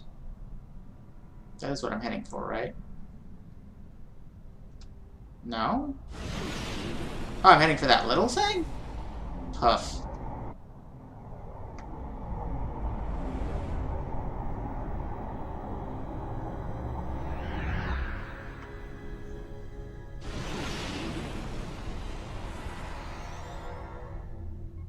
Where am I? What am I doing here? I'm sure you've realized by now, you're part of a very different timeline. This one is an aberration that we are here to correct. It would be irresponsible of us to let you go back in time with the Enterprise C, and compromise that timeline as well. What are you going to do with me then? We'll send you back to your time. There are still some very important events in the 25th century that you need to be a part of. So, how do I get back? As soon as the Enterprise C returns to its correct place in history, the timeline should right itself.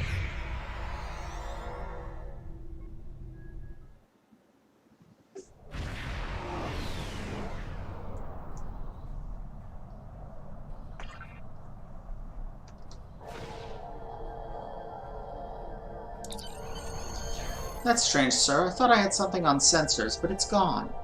Everything is quiet. No Tholians or other ships within range, and the anomaly Starfleet Command wanted us to investigate isn't here either. We can depart on your orders.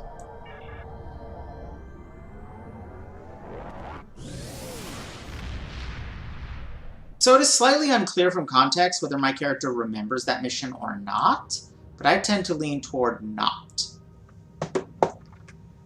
And I think that's where I'm going to call it a night. Oh, right. I get rewards.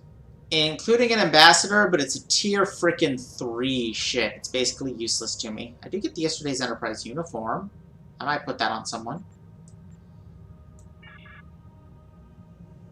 But yeah. That's that.